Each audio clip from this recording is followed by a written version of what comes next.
good. Likewise, yeah. Lots to talk here sometime soon. So get you on the air here soon. So we're here at. No problem. No problem. So where are we at, Mitch? We are getting ready to tee up the debate tonight here, the gubernatorial debate. I think we have all 6 candidates lined up, 5 in person, 1 virtually. And I'm going to be moderating the debate, which is the only time the words moderate and Mitch Berg are ever heard in close combination here. But yeah, we're going to be starting up I think dinner starts in a few minutes. And then we have some speeches. We have Lacey Johnson doing the keynote tonight, which is always great. And then we're going to have the debate teeing up here at around 7 o'clock. So if you're here, you can get your questions in at the table back by the front entrance of the Victoria Ballroom at the Water Street Inn. And yeah, we'll be looking to get your question out there to the gubernatorial candidates to help you make this decision as we head toward what looks like a really rocking opportunity in 2022. Does that cover everything? Yeah, if you want, they want to submit questions. How do they submit questions? They will be passing, I believe, some question slips around the audience, and then also there's a table at the main entrance to the Victoria Ballroom, big L-shaped table at the center entrance where you can just grab a blank and fill in your question, and the producers of this debate will go through the questions, consolidate some of the duplicates, and get them to me so I can read them. So that's it right there. So get on in early and get your best shot at getting your question out here in front of the candidates. All right. Thank you very much, Mitch. Thanks, Bob. Thank you. There you go. There you go. Hello, Cammie. Cammie, what are you going to be doing today? I'm live in the event. Okay. So you're going to be doing live of this event? Yes, and talk with the next. So you're going to be doing video too, or are you going to be photos? Photo. So you're going to be posting stills? If people want to look at your stills, where do they find your stills? Well, I send them to the various candidates. Okay. And then they can post them on their website, and if they want to put up flyers or newsletters or whatever, that's where they put them. Okay, so they won't be available for the average people? Typically, no. Okay. But with all the candidates that we have. 6 of them, yeah. Yeah, and various other people that are here that are going to be receiving them, you'll see them. All right. Okay, that'll be great. Yeah. Yeah. So it'll be fun. It'll be exciting, and hopefully we'll get some good shots. Okay. All right. Thank you. Thank you. Thank you. How about you, Diana? You going to run a video? I am going to run video. There's going to be 3 of us running video here, so you can either look at Cammie O'Hara, Robert Marvin, or Diana Halsey for a feed for tonight's gubernatorial debates. All right. Candidate debates. Okay, and hopefully we keep them going the whole time. Once they go, we'll try to keep them running. Right. Okay, so got a lot of choices. Right. All right, thank you. So people are here, so we got, Neil Shaw's here, so then we got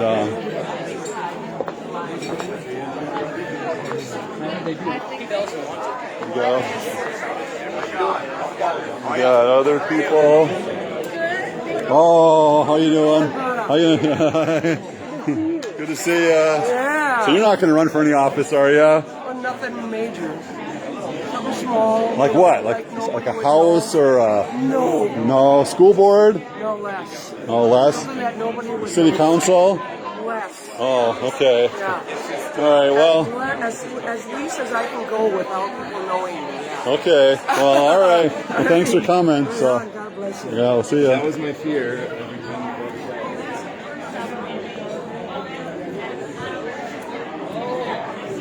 Where's Ava? So what are we going to be doing here today, Ava? Oh, no pictures. No pictures? Oh, go. No pictures. Thank you, though. Okay. Love you, Robert Marvin. Okay. Thank you. What's up? So are you excited about the event today, Alan? Well, I'm really excited to hear the debate, to hear what each candidate is going to say about their positions.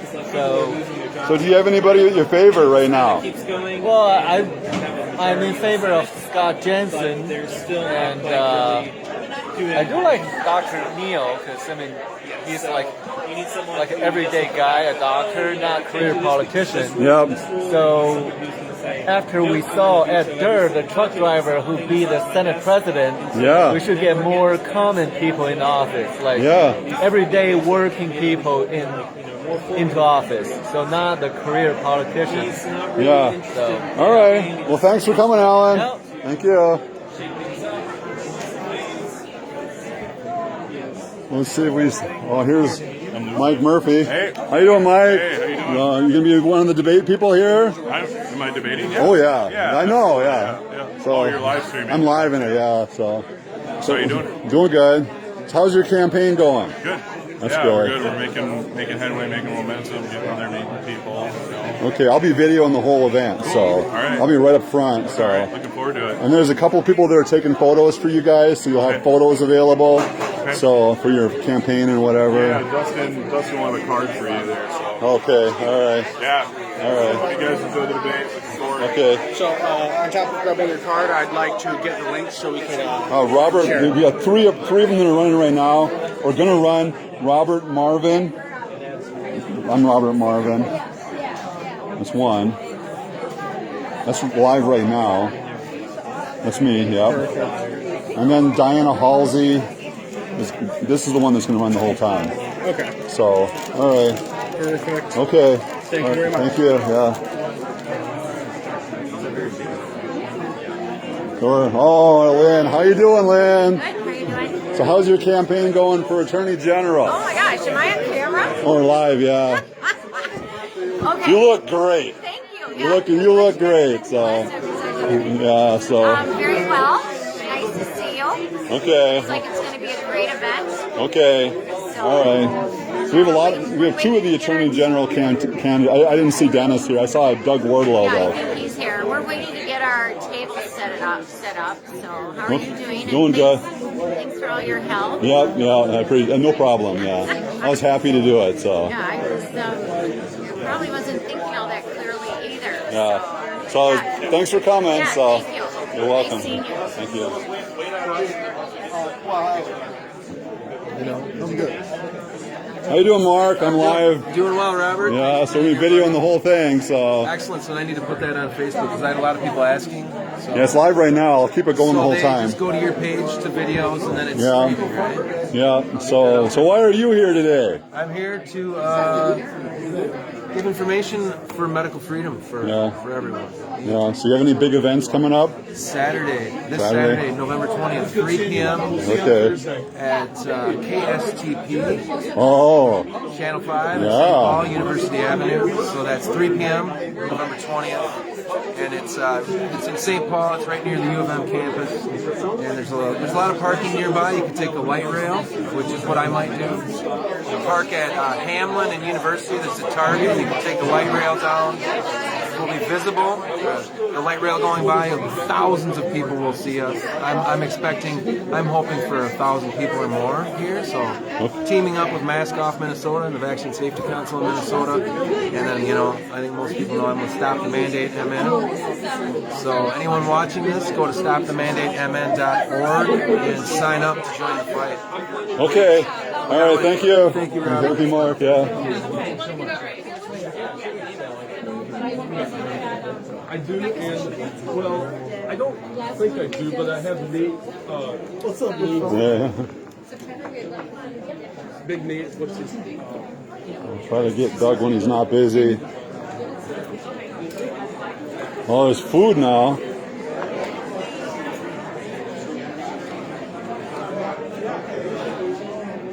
There's people starting to come in. How are you?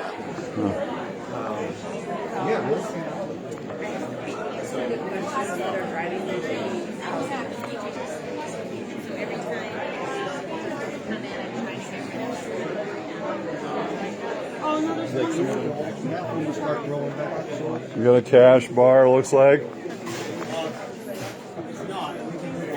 Oh, is it free?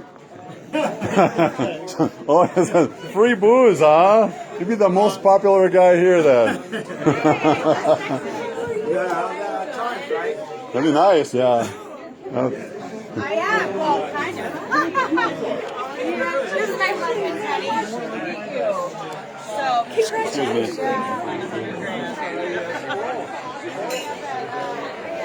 For education and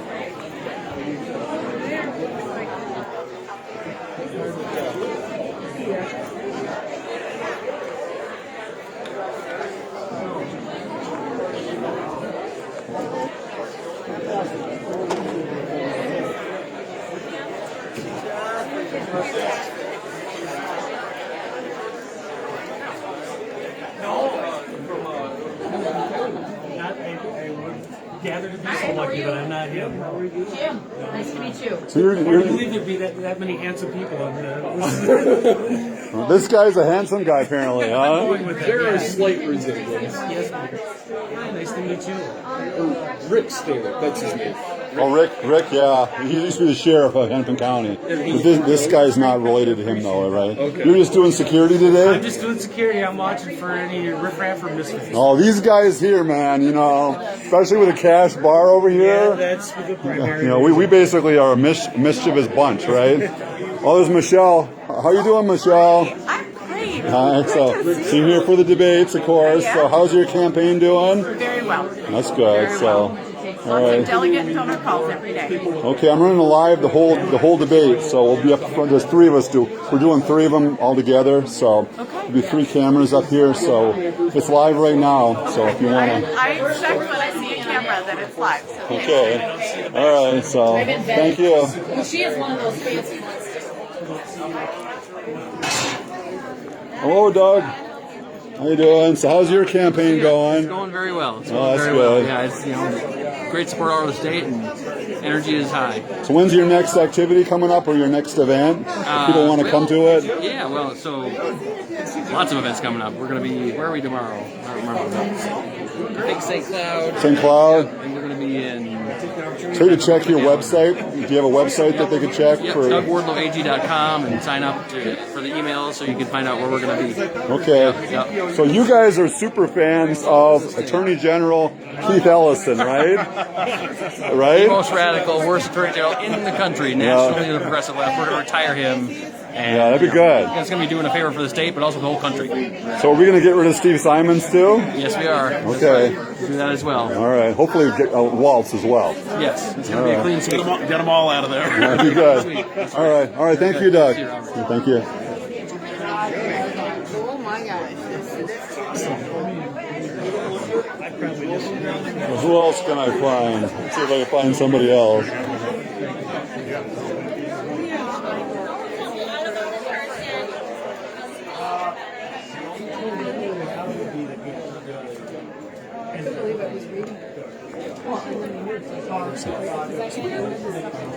So Ava, what's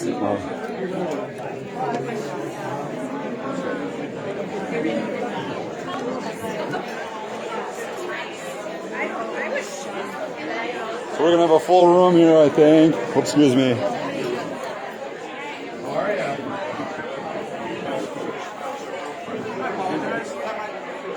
My name's Josh. I work for my partner. Okay. Angela Cooperman. I can't be with you. How you doing? Good to meet you. On the right side of the table. Nice to be proud so far. Hi, it was Neil Shaw. I don't think I talked to Neil yet. Excuse me. Excuse me. Pardon me. New part, built it up.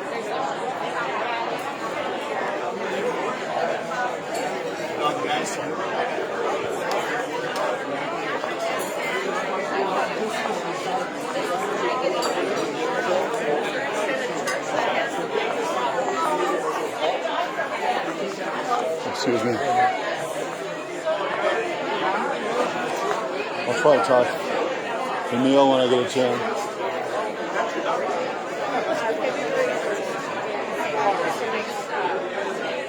Oh, there's. Okay. So who is doing the introduction? Hello, Paul. How you doing? So, how's your campaign going? Excellent. It's going good. So, when's your next activity coming up? Every day. Every day. Every day. Okay. 4 days. All right. So, we'll be running lives for the debate. There'll be three of us running live. So, Okay. all right. So, if you guys want to share, or, You can if you want. So Share what? the feed. Oh, sure. Yeah. If you want. So. That sounds good. All We'll right. get settled in first. All right. Thank you.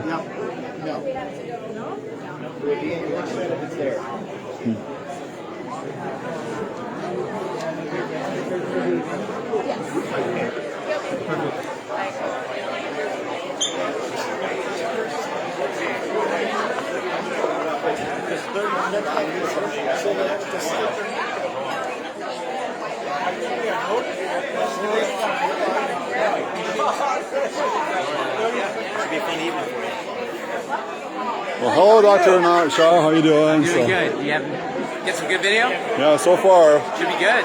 Should be Excited good. for it tonight. You looking forward to it? I'm gonna throw cheers at everybody, spray water on people. It's gonna be awesome.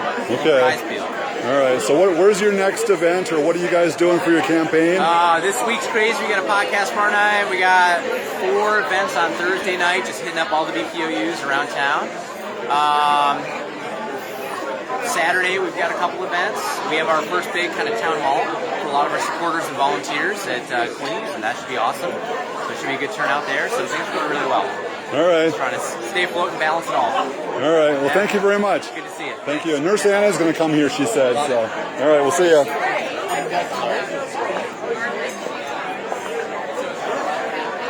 I'm going to just put down the camera and go stationary and get some food, because I think I got most everybody.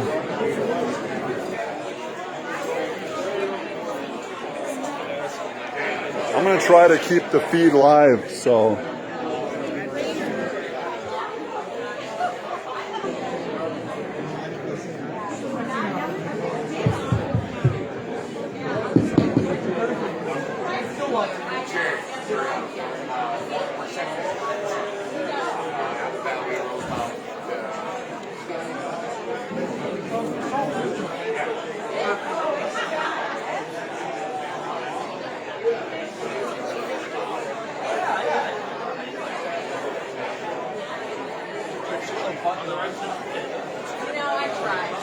I tried. My candidate's out of town, so I have to do something. But we'll be on the base, which is nice. It's kind of the next best thing.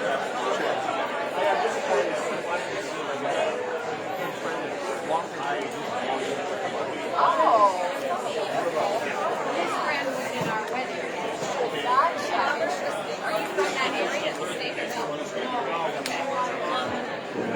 People don't want to be videoed, like the audience doesn't want to be videoed. Can you just video the... I'm trying to go with the candidates, okay, that's yeah. great. Okay, Yeah. thank you so much. Yeah.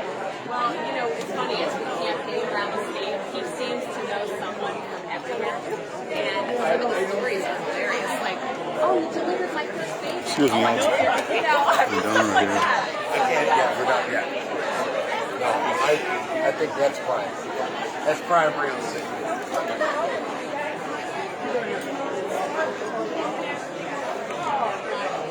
Yeah, but they're bringing drinks. I figured, maybe they'd bring it.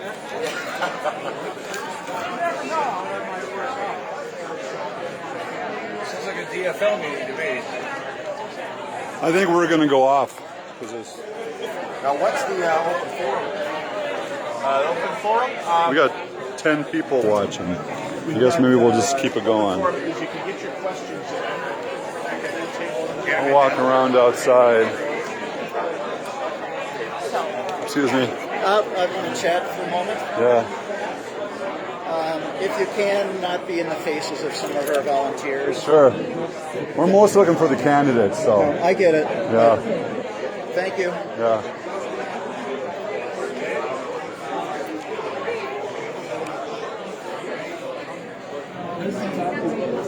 I'm gonna walk outside.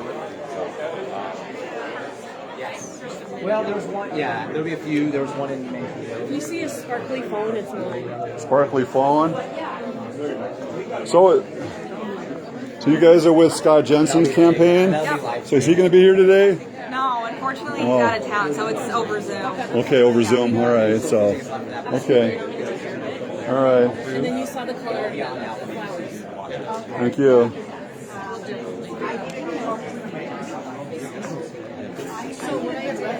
I think that's my cousin. We made him a couple of years ago. It's also So this is the location that we're going to be at. Hopefully I'm not locked out. I am, yeah. So I'm not. Well, I'm just going to walk around. Hopefully they'll let me back in. Yeah.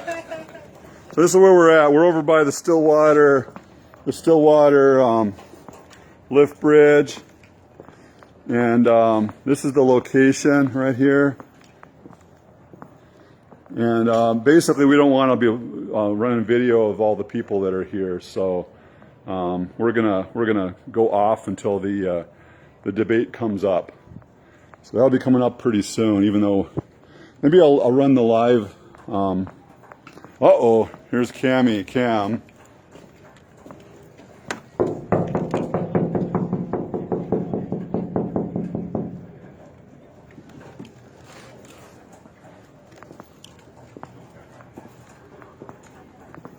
So I'm gonna keep it running just because. So thanks. Thanks. Excuse me. As an oncology pharmacist at a specialty pharmacy,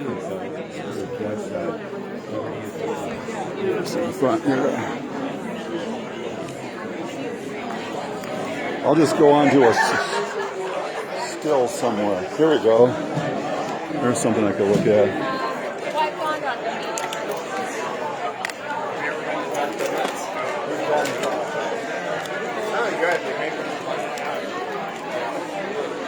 That was convincing him. So is there a slide I could watch while we're waiting? No. Slide. Like give me that screen there, maybe. Could work, yeah. I could just watch the TV. Okay. Because basically they don't really want me running around looking at all these people. Oh, really? Well, we got it's candidates, so mostly so. Makes sense. Okay. I can't get our side over there. You know what? I'll just leave it here running live. Because there's people are sharing it out. So Trip home. That's just going out over. Facebook, yeah, I can give you what's under my name. No, I don't have time to watch it. But No. We'll pass it on after we get done, yeah. But we're just gonna go like this until it starts at 6:45, which right now is what? It is now about 6:25. I'm gonna go get in line for some food. That sounds like I may have to do that yet myself. Hopefully when it dies down a tad here. They also have an open bar, it looks like. How much is it? I didn't know. Somebody brought it over for me. Okay. Ava said she'd buy a drink if I hosted. All right. Moderated. Okay.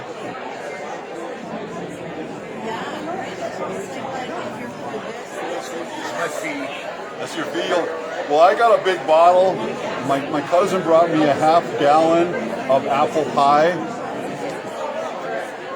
Apple pie is really good. It's an alcoholic beverage that's made of Everclear. Oh yeah, I've run across it before. I can't drink it, but yeah. Yeah, it's pretty strong. So pretty strong. A lot of sugar in it, so I can't touch it. But yeah, there's a lot of sugar in it. Yeah, that's why I'm drinking the straight stuff. I don't even drink beer anymore. Trying to drop about, I lost 80 pounds 3 years ago and found 25 of them again, so I'm trying to get back down to fighting weight. Well, losing 80 pounds, though, was good. Oh, yeah. And helps. And stopping the creep at 25 is also not bad, so, yeah. Well, I got your guy on the live right now. I'm talking to him right now. Yeah, we'll just keep it here until it starts. So. Just one sheet of paper from you? We can't hear him, though. Right.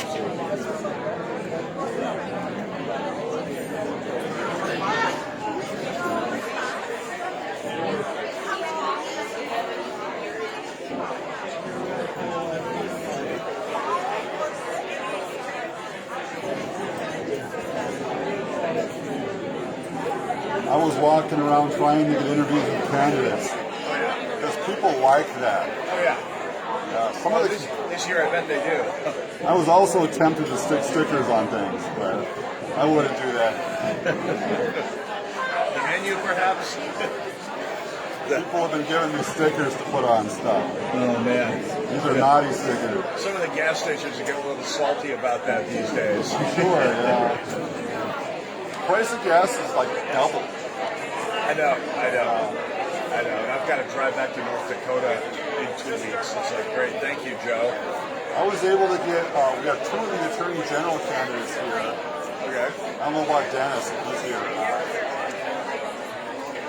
Oh, okay. You got Torgerson and Lynn's right there, and Buck Harlow. I'm assuming we'll wind up I don't know who the candidates are for Secretary of State. Yeah, me neither. Mike. Okay, so we got Mike. Is she here? I'm on the live, so I'll do an interview if I see her. What's the name of the other Mike? There's Mike Murphy. What's the other Mike? Mike, I know, exactly. It's like, I really don't know the guy. I know. I posted for him here just this morning. I know. It's like, I was trying to talk about him with the people at the station this morning. It's like, the other Mike. And he's not here? But he should be. I mean, we got 5 tables and Jensen on the line here. Unless Bob Carney's showing up. Is he running? Of course he's running. He always runs. But is he running for governor? Last I heard, yeah. I think he's running for mayor here something until just a few months ago. Yeah, that gives him another year. He can run for everything he wants. But you know, when they did the invitation for this, it was prior to the Minneapolis election. This is your microphone. Oh, thank you. Turn it on the bottom. I figure you know how to work on this. Yeah. Just slide the switch. She's there a lot. I told her about this event. She's going to show up. Miss Anna. This is Baker 6 actual. Test. Cheerleader. Test. Positive. Smiling. There she is right there. Test. Check, test. It's Kevin Manning. Somebody's saying She doesn't have her costume. She's going to start filming. That's how she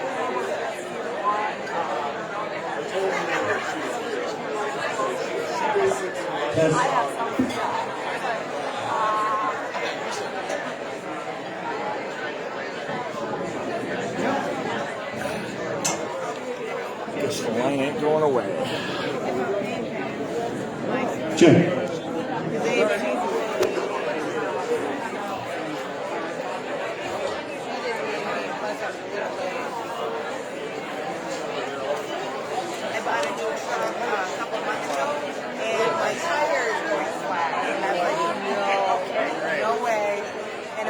Buy a shirt. See him? Of course I bought a shirt. I know, I bought one. I want your own one. It's better than...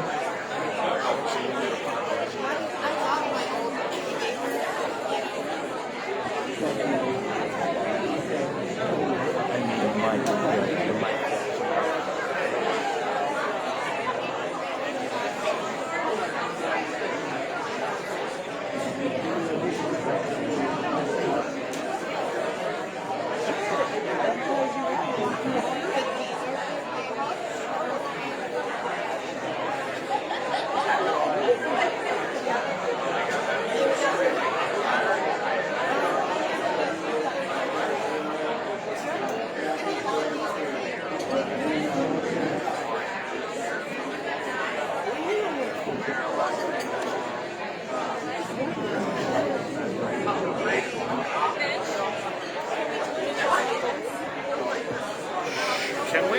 Sure. I mean, that's 2 minutes for each initial statement.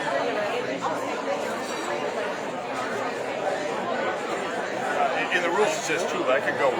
Sure. I mean, you want 1, I'll give you 1. Let's do 2. What's the name of the Mike that isn't Murphy? Marty. Mike Marty. Okay. Nice to see you.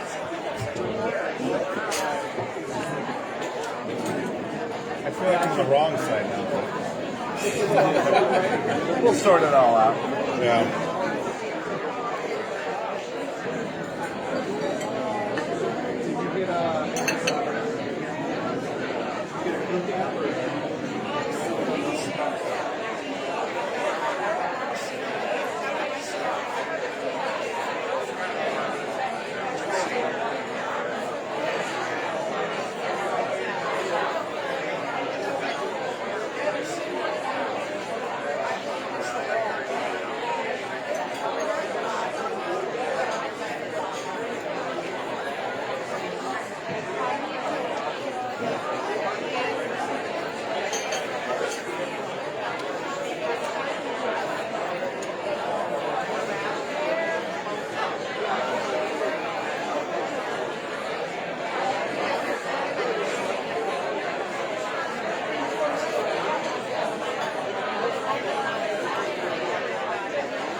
Are they taking questions from the audience at all? Representative Bob Different.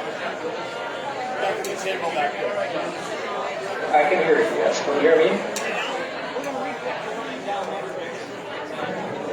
You wouldn't mind heading down, so we're just going to redirect things. Say, folks, we're going to redirect the line down that direction. So when this happened, that was in the That's fine. I sure. You just need to tell me where to sit. You told me to sit here. I'll sit over there.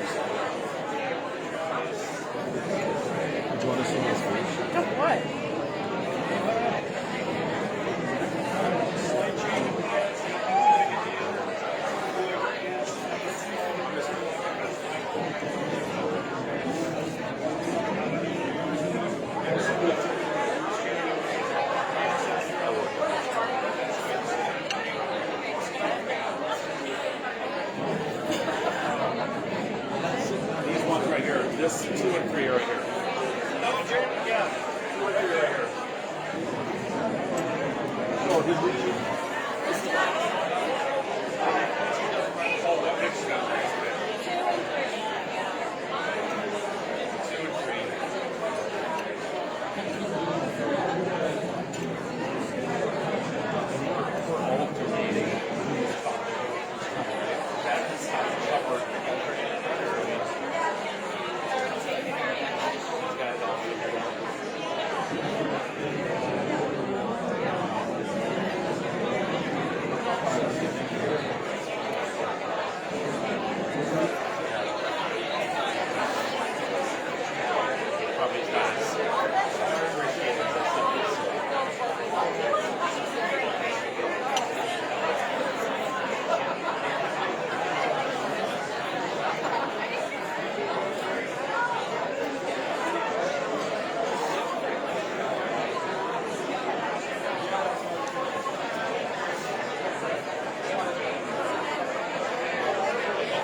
Kristen, it's 2 hours of questions.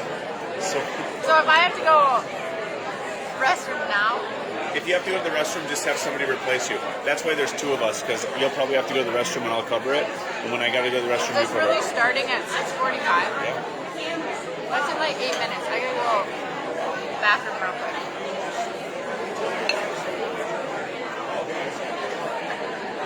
Testing 1, 2, 3. Testing 1, 2, 3. This must be my seat. We're good.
I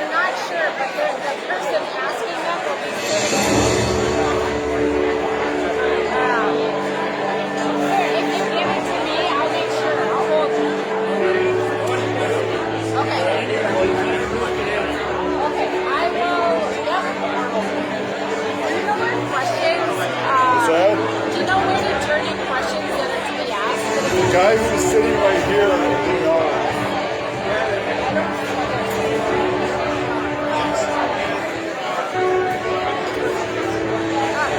He's over there. I'll wait.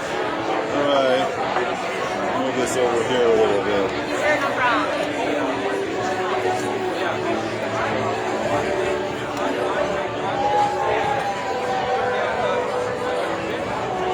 So we're going to be starting up, basically.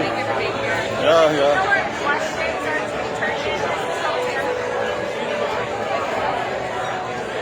So we'll be starting at 6:45.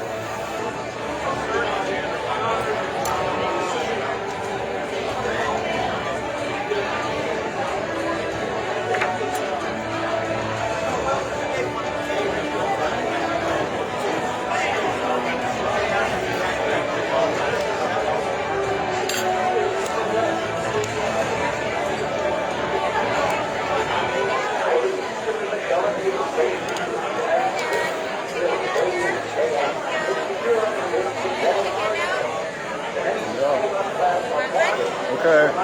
Thank you. Sir. Yep. Thank you. Oh, is it okay if I'm up here? Yeah.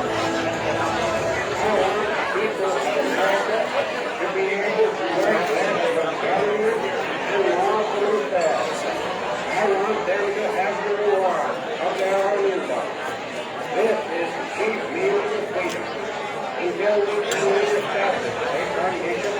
Where's the food?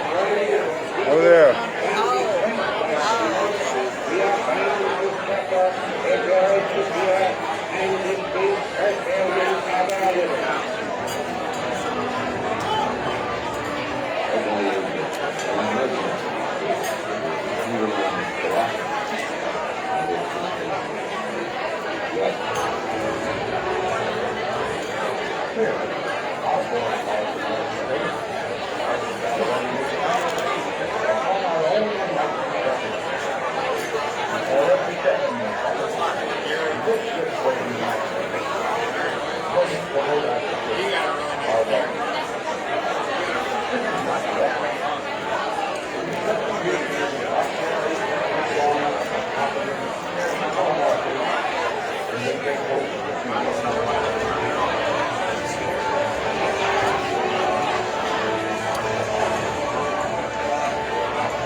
In this present crisis, government is not the solution to our problem.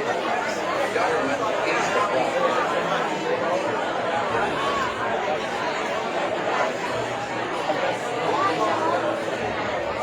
But the biggest thing that is happening in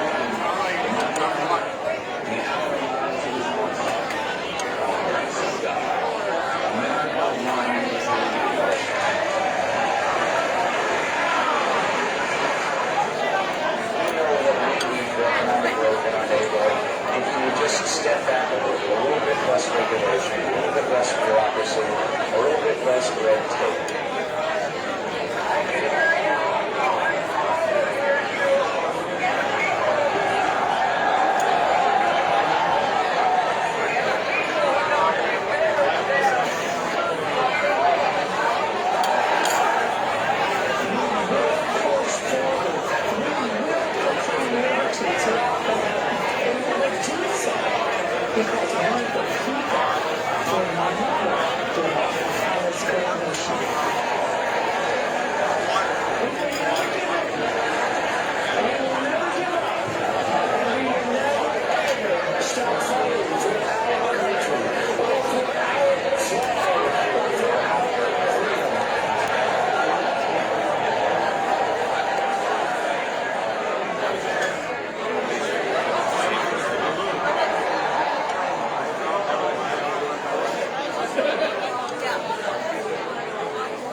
Well, good evening, everybody.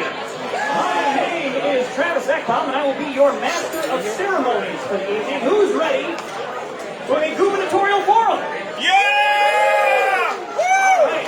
If you are still in line getting food, please stay until you have gotten the food that you desire. And if you are at a table, I will ask that you start throwing your attention towards the center of the room, not only because I'm a narcissist, but also because we are going to have some very important people up here who are not me. I'd like to start the evening, aside from thanking you for all coming out, sort of explaining what exactly we're hoping that tonight is.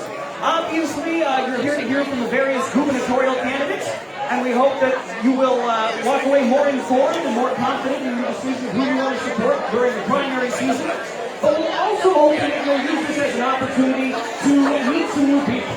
If you're somebody who has never been involved in the GOP before, if you're somebody who has never been involved in local activism or who has never helped with a campaign, we really want to get you connected. So be sure you find some of the people here that I'll be listing who are volunteers. They'd be happy to talk with you and get you connected. Otherwise, if you're somebody who is involved, please reach out. Treat it just like you would church on Sunday morning. Shake hands with a couple of people you've never met before and find out if there's what their interests are and how they can connect and get involved. We want everybody to feel included here tonight.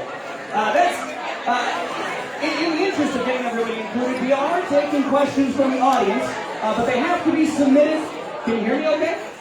Yeah, okay. They have to be submitted in writing ahead of time. Back there, where a nice man is waving his arm right now, next to a portrait of Ronald Reagan, is where you can submit those questions.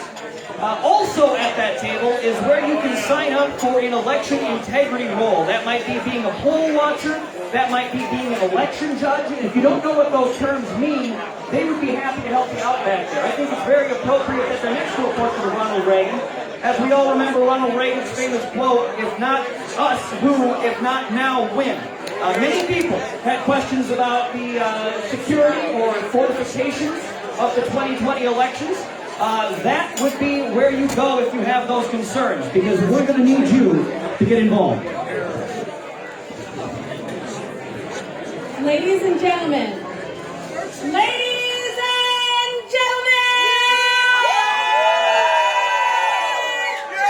Do we have any patriots in my room?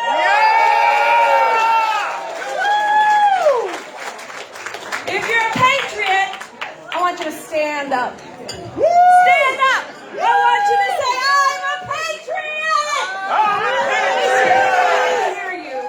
I'm a patriot! One more time. 1, 2, 3. I'm a patriot! Fantastic. We're so happy to have you guys. I don't think you were paying attention to Travis. But it's hard to not pay attention to Ava. So we're going to start this off one more time. I want you to pretend this is school. I mean, before CRT. Pretend this is school, and I want you to pay attention to Travis Ekbaum because he's amazing. Okay? I told Travis I'm not going to take the mic tonight, but you know what? Yeah, right. So I want you to look at all these decorations tonight. Travis came here at 10 a.m. and put them up for you. So let's hear it from Travis. And isn't he handsome and dapper? So I want you to hear what he's saying, guys, because what he's saying is super important. So I want you to sit down and, like we say, put your cheeks in the seats. I want you to put your hands together for Travis Ekbaum!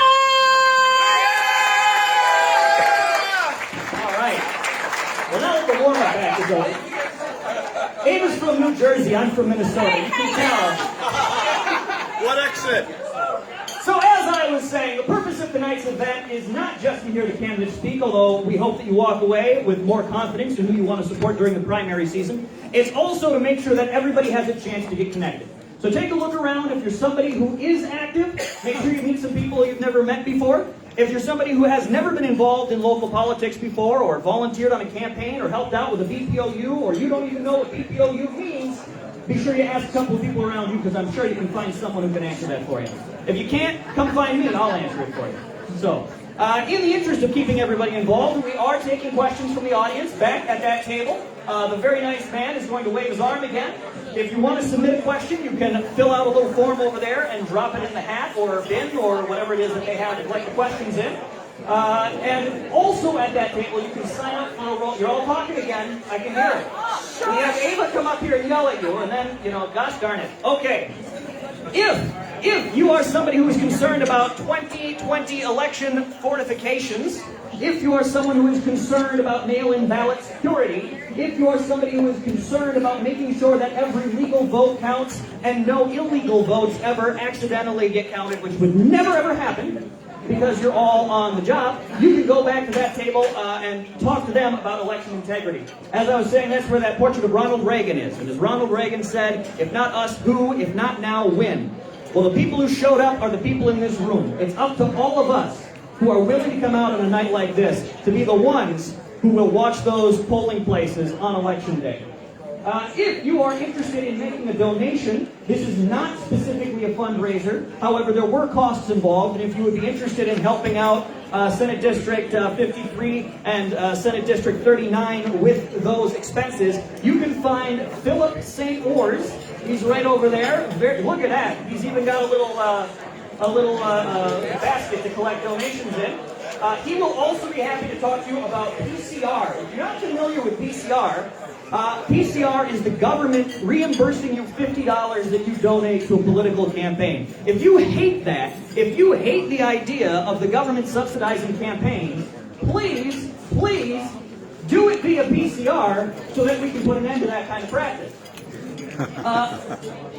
There is one note here that I'm going to read verbatim. This is a private, invitation-only event. We ask that you refrain from photography and videotaping the guests without prior consent and approval.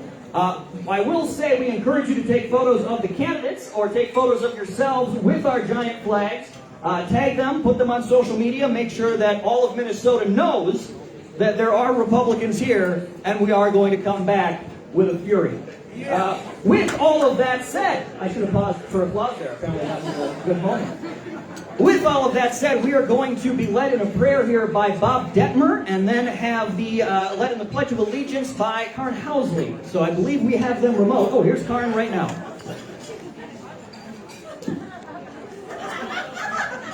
Can't hear Karn. Oh, and there's Bob Detmer. Hold on. Give him a second.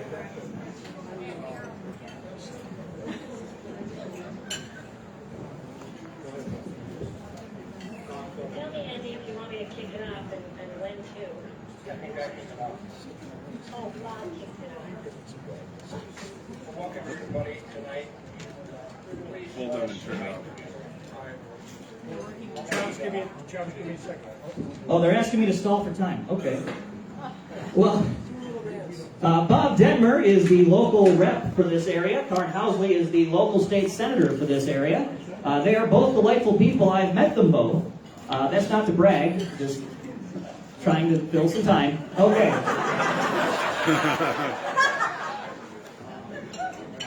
think we are set. Okay. Well, welcome everyone. Please let's unite together tonight in prayer. Almighty God, we praise pause tonight to reflect on your character as we seek wisdom for such a time as this. In these unsafe days, you remain all-powerful and able to protect. In these uncertain times, you remain all-knowing, leading us aright. In the unprecedented events we're facing, you remain absolutely sovereign. Our times are in your hands. Therefore, our dependence on you is total, not partial. Our need of you and your forgiveness is constant. Our gratitude for your grace is profound. Our love for you is deep. We ask that you guard and guide our elected servants, those who serve in our nation's armed forces, those who serve in law enforcement, those who serve as first responders. May uncompromising integrity mark their lives. May our next state and national elections bring forth future leaders that are truly leaders with servant hearts. We also ask that you unite us as truly one nation under God. May genuine humility return to our ranks, and may that blend of integrity and humility heal our land. And as we remember the words penned by Irving Berlin in 1938, God bless America, land that I love. Stand beside her and guide her through the night with light from above. From the mountains to the prairies, to the oceans where they flow. God bless America, my home sweet home. God bless America, my home sweet home. We pray this in Jesus' name, and all God's people say, Amen.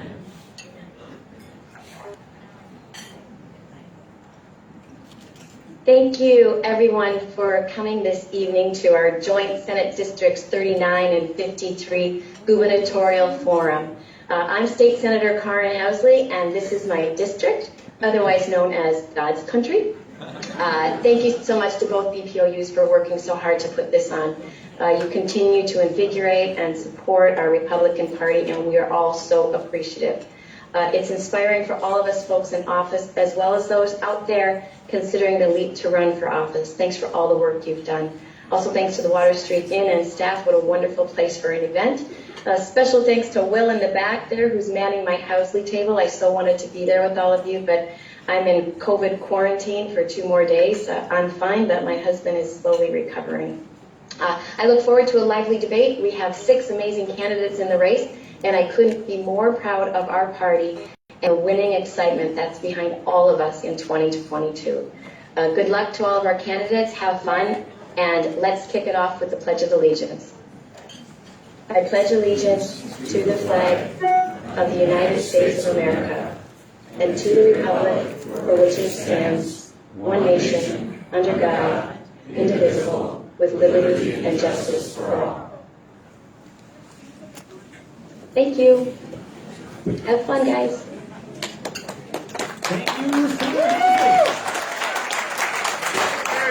I'm going to introduce in a moment the Senate District Chairs who are major contributors to organizing this tonight. But before I do, we do have seats and gaps in seats, and we have people standing. So if there are spots that you could maybe squeeze in a little bit, make sure that people see that there's spots. Otherwise, there's a couple spots up front here. So if you're standing in the back and you're not afraid of getting spit on by candidates, you can come on up here and grab a seat. Yeah.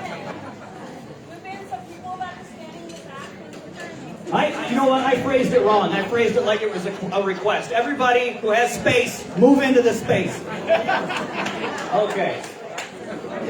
No problem. Bill Vogel and Jeremy Olson are going to come up right now. Jeremy Olson is the chair. Oh, they're coming from both directions. He's the chair of Senate District 53, and Bill Vogel of Senate District 39. And they're going to Thank you, Travis, for stepping up today. Put a ton of work in, and it's much appreciated. For those of you that don't know me, I'm Jeremy Olson. I'm the current chair for Senate District 53. We cover all of Woodbury and the southern half of Oakdale and a little bit of Maplewood. And so for those of you that came out today, I want to thank you very much for your time and dedication to this. This is kind of the beginning of the process of electing our candidates. And it's great to see such a presence today. So thank you all for coming today. I also wanted to just say a couple of words of thanks for all the people and volunteers that have stepped up to help today, Ava and all the other people from Senate District 53 and 39, and all those silent warriors out there that have really made this event possible. And again, we've already kind of set out a special thanks to the Water Street Inn tonight for their hospitality. A lot is being done here, and it couldn't happen because if not for them. So thanks to them, and then also thanks for all the candidates that are here tonight. It's a very special treat. I don't know that, at least from my heard, I don't know that this has been done in the East Metro for quite a long time, and so it's a really good opportunity to hear from all of our current candidates running for governor today, and to have your opportunity to see who they are, a little bit more about what they're presenting, and to make us stronger as a party. So I'll just pass it off to Bill, and he'll wrap us up. Very good. Thank you, everybody, for attending. I'm not going to repeat Jeremy's message, but Senate District 39 is the northern half of Washington County. And right here in Stillwater. This is Senate District 39. So, welcome. I also wanted to mention that both Senate District 53 and 39 do have monthly meetings, and we encourage you to get involved in the process. Join us for meetings. Join us at the county fair. We're out every year. And then finally, want to remind everyone to be involved next year. Be at your precinct caucuses. Things are going to get redistricted, and it might be a little messy, but please be out for precinct caucuses. Thank you. And then thanks to all the candidates for coming, and I'll turn it back to Travis. Here you go.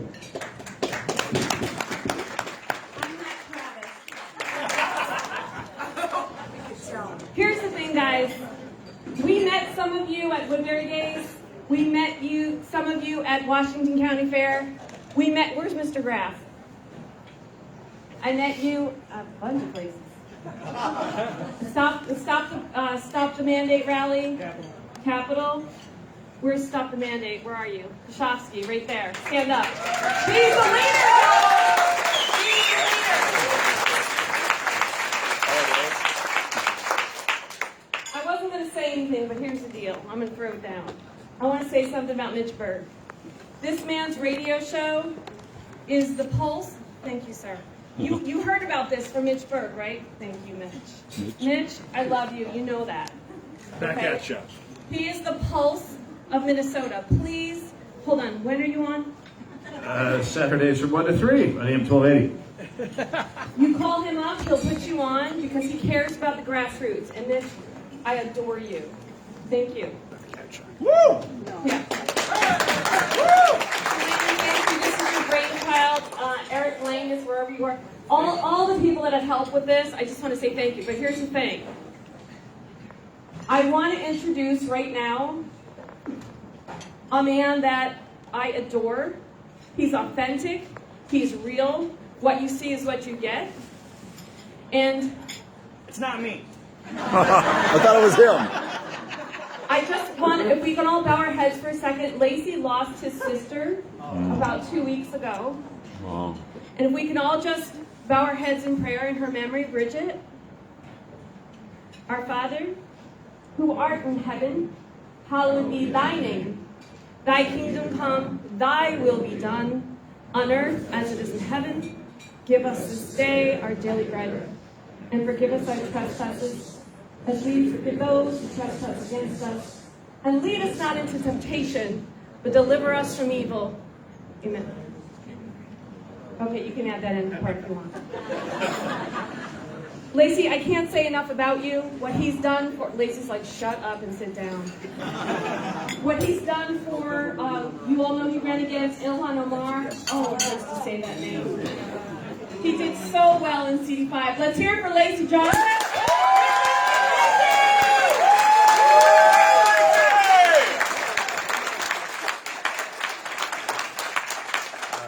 Hey, thanks, Ava. Hey, I see a lot of familiar faces in here, which is always good. First of all, thank you, Keith, Ava, and everyone who's put this event together. Excellent job. Thanks for having me. I think I've met just about every gubernatorial candidate for coffee, lunch, and they've been on my podcast, and I've just been knowing quite a few of them personally for a long time.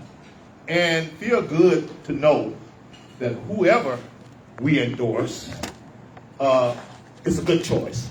And so that's the thing. And those of you who know I'm not a politician, I will go here with this. When we do endorse someone, please let's come together as a party and get these people elected. We can't afford all these factions and dissent and stuff like that. We got to come together to win this, because the other side, they have no principles, you know. They'll come together with each other. I mean, and then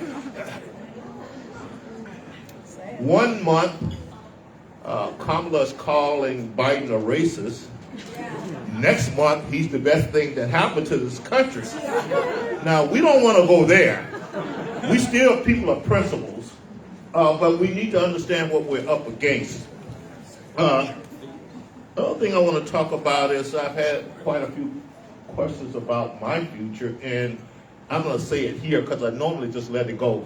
I hear a lot of rumors and things I said. In fact, I just found out this afternoon that I had a stroke yesterday.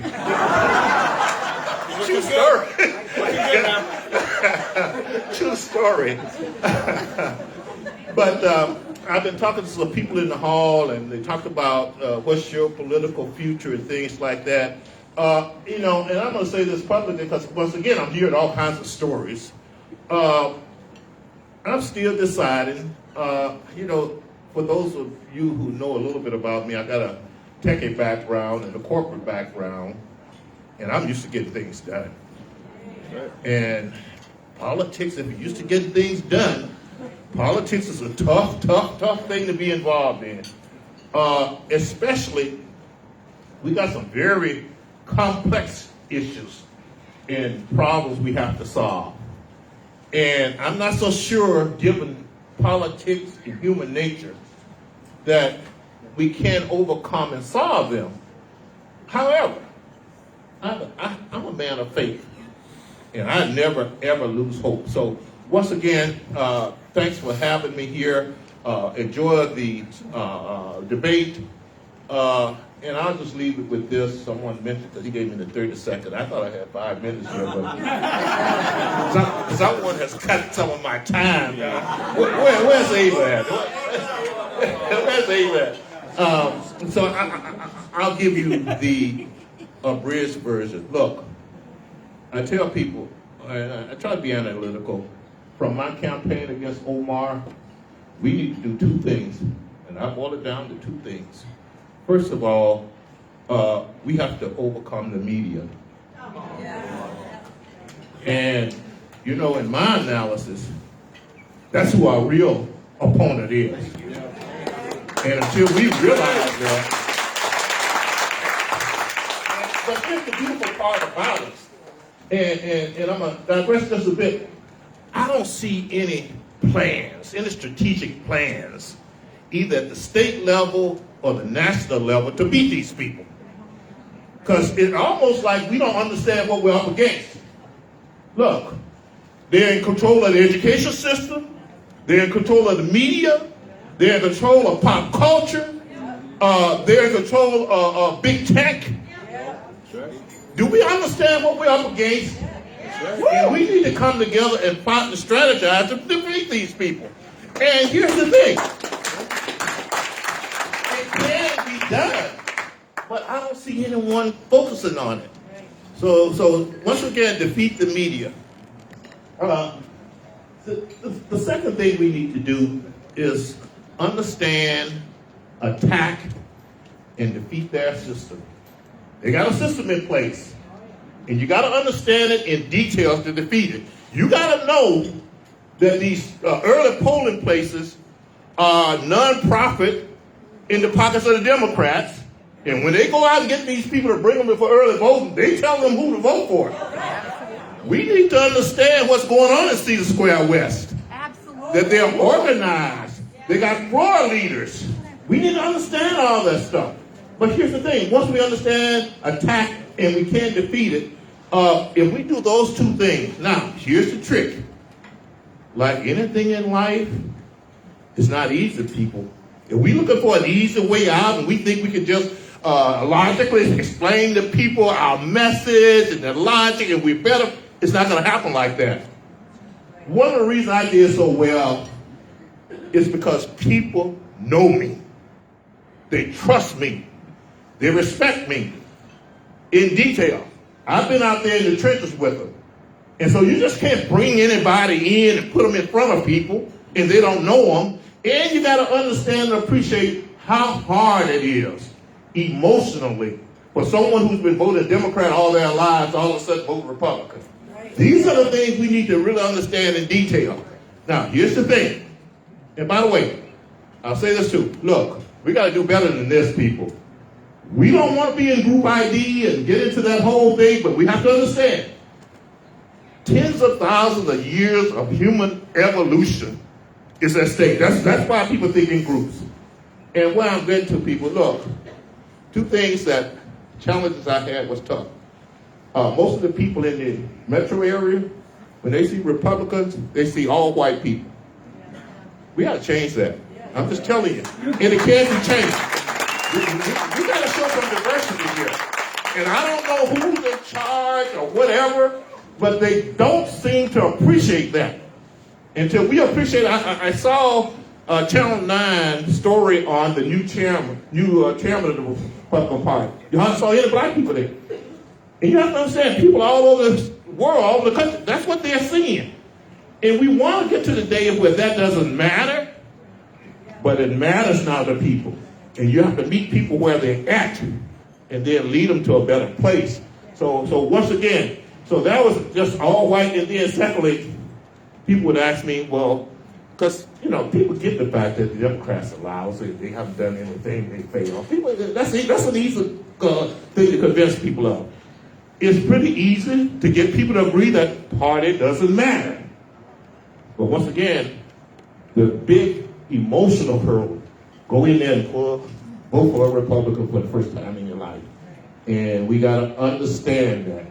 And we got to deal with people. And where I'm getting to, and I'll get off the stage here, look, people have to know personally a Republican that I like, that I trust, that I know been working here. So go out and find your 4 or 5 friends in the metro area.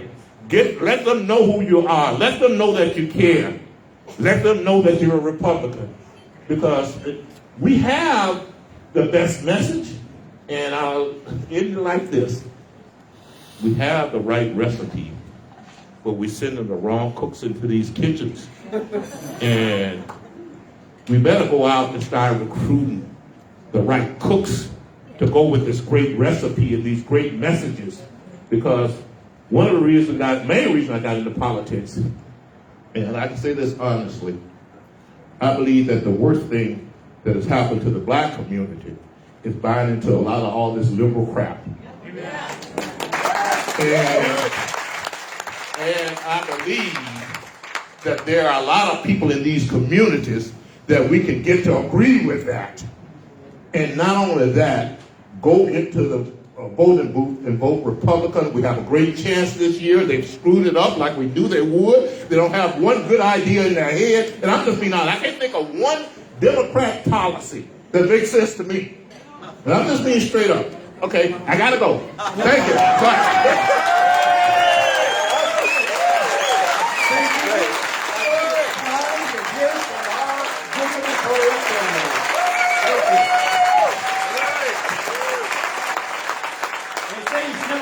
Bob Hope in show business. I don't think you should follow Lacey Johnson in Minnesota politics.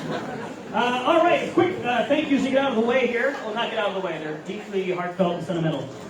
Senate District Chair Bill Vogel and Jeremy Olson.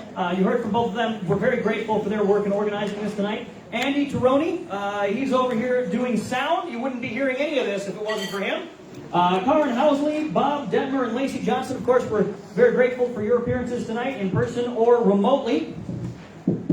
Also, a lot of volunteer work went into this from folks like Delaney Berger, Susan Humsball, Phil St. Orez, Eric Landgris, Wynne Javert, Mark Borkin, Dick Callan, Matt Mose, Jim Carson, Paulette Johnson, Emily Red Hardigan, and Kathy Smith. Thank all of you for your contributions to this. We also want to thank the owner of the Water Street Inn, that would be Chuck Doherty, and Julie Rodemacher for helping us plan the event. They work here for the inn. They're fantastic. They also have servers who've been getting food out to us tonight. That was Nina, AJ, Carrie, and Christy. I didn't get the bartenders' names, but they get tips, so that's better than a thank you anyway.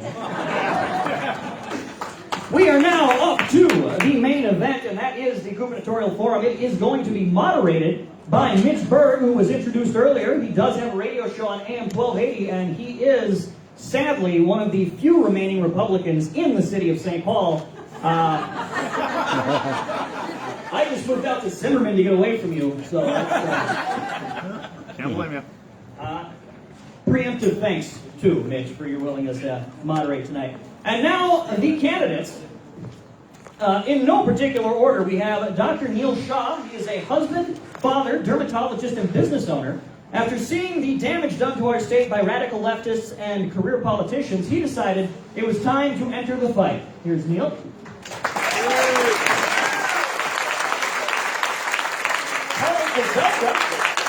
Gazelka is a Christian conservative Republican and a small business owner who stepped down after 5 years as majority leader to bring safety and prosperity back to Minnesota in the governor's race. Make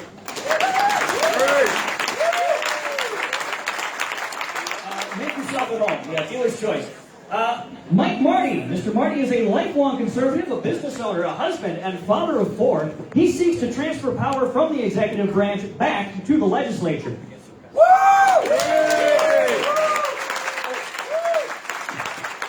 Scott Jensen, joining us remotely, is a family doctor and the winner of Minnesota's 2016 Physician of the Year Award. Since launching his campaign, he has developed a grassroots operation active both in person and online.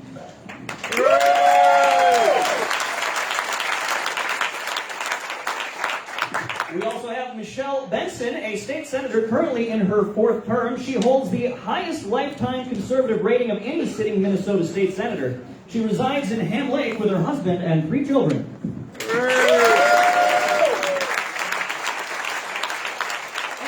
last but not least, Mike Murphy. Mayor Mike Murphy is a former law enforcement officer and a current business owner. He's running to restore law and order and to stop child indoctrination. As he puts it, to save our country, we must save our states. With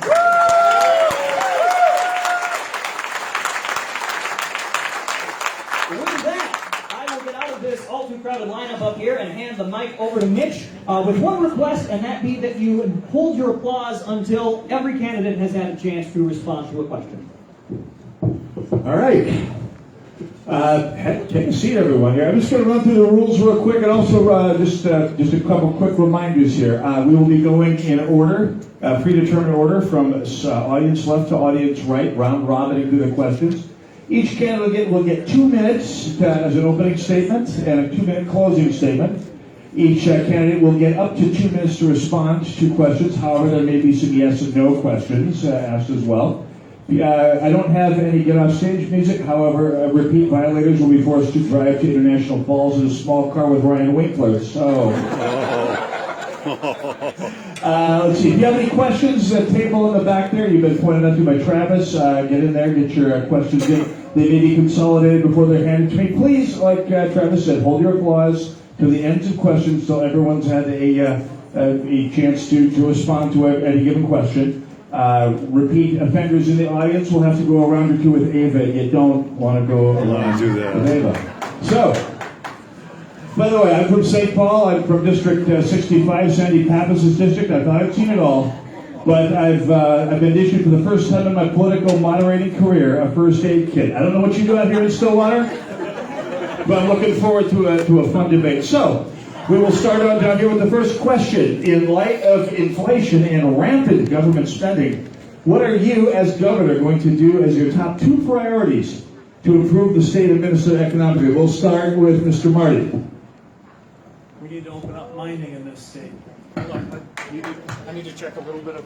I didn't have a chance. We will pause the timer for a moment here while we get the technical issues worked out. Go ahead. Test. Here we go. Go ahead. Yep, we're good. You are good to go. Questions, statements first. Thank you. As an electrical contractor, I know the pressure that comes with that. So thank you for that. We need to open up mining in this state. We need to open up business in this state. That is the only way to fix inflation. Somehow we're going to have to make our wages keep up with what Biden has done to our country, and that is inflate the money supply to a point where inflation is just a foregone conclusion at this point. So we have to make sure that we have opportunities for our children so that they can continue to prosper economically. Senator Gazelka. I'm Paul Gazelka. First of all, I'm going to remove Tim Walz. That'll be a good start. Then we'll work together to get rid of Biden. So that's 2 things we can do. But it basically comes down to we're overtaxed and we're overregulated. And talk to any business owner. I'm a small business owner. been a lifetime insurance agent, a successful agency my whole career, but they will tell you that we're overtaxed and we're overregulated. So those are the two things that we can do a lot of. But frankly, it's not just about winning governor. It has to be governor, Senate, House. And when we have all three of those things, we can go to town. Senator Benson. Thank you. Inflation is solved by increasing productivity instead of too much money chasing too few goods. So, deregulate so that people can prosper. That's mining, that's forestry, that's ag, that's innovation in medical alley. That's the hopes and dreams of your heart that are regulated and taxed right out of the state of Minnesota. So let's change the way we think about success and productivity. Let's reward people who work hard and want to succeed. And use our natural resources, use the gifts of our people, put government in its place, and we'll solve the economic problems that are a headwind for us right now. Senator Jensen. Basically, there's two things that are driving inflation. First off, supply chain disruption is a huge issue, and government policies have created the supply chain fractures. We're seeing right in front of ourselves further fracturing of the supply chain of healthcare workers. We're seeing policies remove healthcare workers from being able to tend to sick people. That's causing the number of hospital beds to be available to be even less. So government has got to quit with the policies that interrupt our vital supply chains. And I firmly feel that it's going to get worse before it gets better. The other thing that we can never allow to happen again is the critical disincentivizing of the worker. Whatever we incentivize generally will determine what happens. If we incentivize to not work, we see we'll pay you your full wages without you working, plus give you $600 a week. This isn't rocket science. Our inflationary cycle right now is basically the government's fault. Thank you. Mayor Murphy. Yeah, first things first, if the products are made in the United States, you don't have supply chain crises. You don't have inflation. You don't have the That's how we get our people back to work, is by making our goods and products here. And we have to audit for all fraud, waste, and abuse in our government. My number one goal is to make Minnesota one of the smallest governments in the entire country, because it can be done. As a mayor and a small business owner, I understand efficiency. I understand auditing the financial accounts and the books, and then we need to hold people accountable who's taking advantage of taxpayers and Minnesotans. And then when we find all that money, we make sure that we give it back to the people, because it's the people's money. So that's what I would do right away in the beginning, is make sure that we're making products here in this country and we're auditing for all the fraud, waste, and abuse. Dr. Shaw. Please hold your applause till the final response, please. Thank you. Does anybody in this room think that the taxes are too damn high in Minnesota? I sure do. But the career politicians on the left and the right all have their pet component of the swamp that they like to fund. So what do? They tax you and me. They increase the regulatory burden on business builders and business owners. We chase away our best and brightest to better run states in the South. If we want to unleash the economic engine in Minnesota, an engine that should be a $500 billion economy, a state that is rich in agriculture, mining, high-tech manufacturing, healthcare, we have to get government out of your business. And we have to put your dollars that you work so hard for back in your pocket. And if we leave the career politicians in St. Paul, they'll take every one of them. Here's how the discussion goes about the budget. It was $50 billion. The Republicans want to make it 51. The Democrats want to make it 53. How about we move it back into the 40s and beyond that? Let's start by doing things differently and shrinking the size of the budget in this state. All right, now you may applaud if you like. I asked the audience to wait on the applause. The candidate asks for applause. What do you do? Okay, next question. Two-part question, really. First of all, do you, to what extent do you think this past election, 2020, was fraudulent in the state of Minnesota? And what do you plan on doing about whatever fraud exists? So we will start with Senator Gazelka.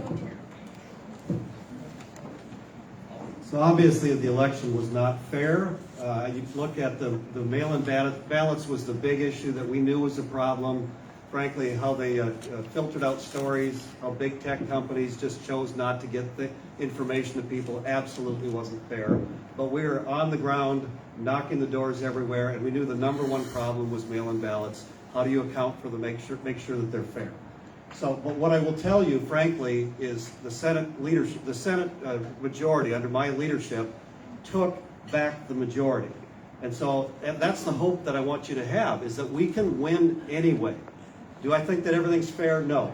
Do we think that you need to have photo ID for voting? Absolutely. The Senate passed that this year, photo ID for voting. Guess who didn't pass it? Democrats in the House. We passed provisional ballot reform so that if you come to vote, you actually have to say who you say you are rather than just vote and it counts. The other thing that I think that we should do, frankly, is have a pot of money set aside every election so that there's a much higher number that is audited so that everybody feels that it's safe. But can we win is the question. And that's the hope that you have to have. Nothing changed between now and then in Virginia, and they have a Virginia Republican governor that's going to be in place there. So there is a lot of hope. There's a big wave coming, and as governor, I can guarantee you that I will do election reform because we passed it in the Senate already. Senator Benson. They had poll watchers in Virginia. So if you were a bad actor, you didn't show up to do what you thought you were going to get away with. Steve Simon used a consent decree to make ballot harvesting and no signature the law, even though the legislature never approved it. We need to do a better job of defending the next elections. And then when we win, provisional ballots, voter ID. So what can you do right now? You plan to be an election judge or you plan to be a poll watcher? And if you have someone under your guardianship, someone who's in a nursing home or an assisted living facility, next year, you make sure that their absentee ballot is filled out under your watch and not the watch of staff. There's a case in Wisconsin that's moving forward where staff filled out a ballot for someone who was deceased by election day. So I want you to think about that. Think about what you can do to make sure that we win next fall. We are going to work hard. No matter who our governor is, no matter who our House and Senate candidates are, show up, work hard, protect the vote, and then we'll get the election integrity you see. Senator Jensen. Why are people afraid of audits? Audits is one of the best ways for us to provide accountability. And I would think that after we've seen the abuses of ballot harvesting and vouching and the mail-in ballots and the abuse of the absentee ballot system, we remember that Terry McAuliffe, the Democratic candidate who lost in Virginia, shouted to the Democratic National Convention in 2004, they stole the last election regarding Gore versus Bush. The fact of the matter is, let's stop bickering. Let's realize that on the forensic audit in Maricopa County, there were some 9,000 more mail-in ballots returned than went out. We can't know what we don't know, but we do know that there were problems with the election, and we should be auditing election results. Going forward, we've got to aggressively seek out poll watchers and election judges. We have to do pre-canvass of voter districts that are particularly susceptible to cheating. We have to be ready in real time. And going forward, we absolutely need to have photo ID. Many countries do this. I don't know why it is that here in America, we're willing to compromise the integrity of our vote. I don't want my vote canceled out by someone who doesn't have the right to vote. Let's make it easy to vote, hard to cheat. And if you cheat, spend some time in jail. Let's make sure every ballot that's in the box belongs there. We've got to do that. Provisional ballots, photo ID, got to do it. Thank you. We'll move on to Mayor Murphy. Yeah, I do 100% believe our election was fraudulent. Project Veritas proved that in Ilhan Omar's district with ballot harvesting the signatures, but our Attorney General was deaf. Keith Ellison was not there. He didn't want to prosecute it whatsoever. But what I'm doing right now, I'm on the ground. I formed an organization called Conservative Mayors Against Voter Fraud, which is separate of my election, and I'm recruiting mayors all over Minnesota and the United States. We have election attorneys, experts helping me draft resolutions and ordinances to secure the elections at the local level coming up in 2022. And no matter where I'm at on this ballot in November, I'm doing that because I want to start to make sure right now that we're going to be secure at the local level, the county level, the city level, the township levels, that we're going to have a safe election in 2022, and that's going to be honest and fair and free. We're also going to be recruiting poll watchers, election judges for my campaign, all sorts of different things involved with election integrity. But when I'm in that office, we're going to have voter ID. We're going to have pre and post election audits. We're going to clean up the voter rolls because I don't want dead people voting. And I certainly, when I die, please do not allow me to vote Democratic. But we need to do things better, and we have to make sure that Minnesota has great election fraud laws. It's just not being enforced. We have to make sure that when we get a Republican Attorney General, that Attorney General is actually enforcing those laws and putting people where they belong, in jail, for breaking those laws. I will be relentless on making sure that our elections are safe and secure, and we will do whatever is necessary to make that happen. Follow up with Dr. Shah. So I was born and raised in the suburb of Chicago, and I can't tell you the last time Chicago's had an honest and fair election. This is not a partisan issue, and it should not be. The current mayor-elect of New York City, in his primary, had 150,000 votes put into the wrong bucket by some dude in front of a computer. That should scare everybody. Every enfranchised voter in this country should have the right to vote and have that vote counted correctly. Voter ID is a no-brainer. And I don't understand why it's so controversial. Just because I'm brown, I can't get an ID? Can I think of anything more racist than that? This is what the left pushes. Even though the majority of black respondents in polls want voter ID, even though everyone's got an ID, even though you need one to fly or buy a beer or get a cigarette. Voter ID is not controversial. Provisioning balloting should not be either. We should enfranchise voters. That's what all of us want to do in this room. We just want fair elections. And when you have the Secretary of State and you have the governor unilaterally changing the rules at the last second, hey guys, it's not your job to make these rules. It's the job of the legislature. But if you change them, it's part of this systematic disenfranchisement of conservative voices. That's what they're trying to do to us, and we cannot let them win. We have to show up. We have to be poll watchers. We have to vote. And then, when we have a clean sweep, we need to pass voter ID and provisional balloting in this state. Because voting and the peaceful transfer of power in this country is too important to disenfranchise large portions of America. And Mr. Marty. Has the election for Secretary of State or Attorney General ever been more important than right now? That's how we secure our elections. Where was Governor Walz when Steve Simon was rewriting election laws? He was silent on it. That's wrong. He needs to go for that. I wrote down a couple things. One is obviously voter ID. I think we all agree that voter ID is critical. It's absolutely crucial. In my small township where I live, I was an election judge in the last election. I know how hard it is to find election judges, and that's in an area where people are fairly active. I can't imagine the trouble that we have in the inner city. I can't imagine the corruption that happens in the inner city. So my plea would be this. We need the Republican Party to start getting much more active in getting election judges and getting them into these places. If you're an election judge, you can go anywhere in the state.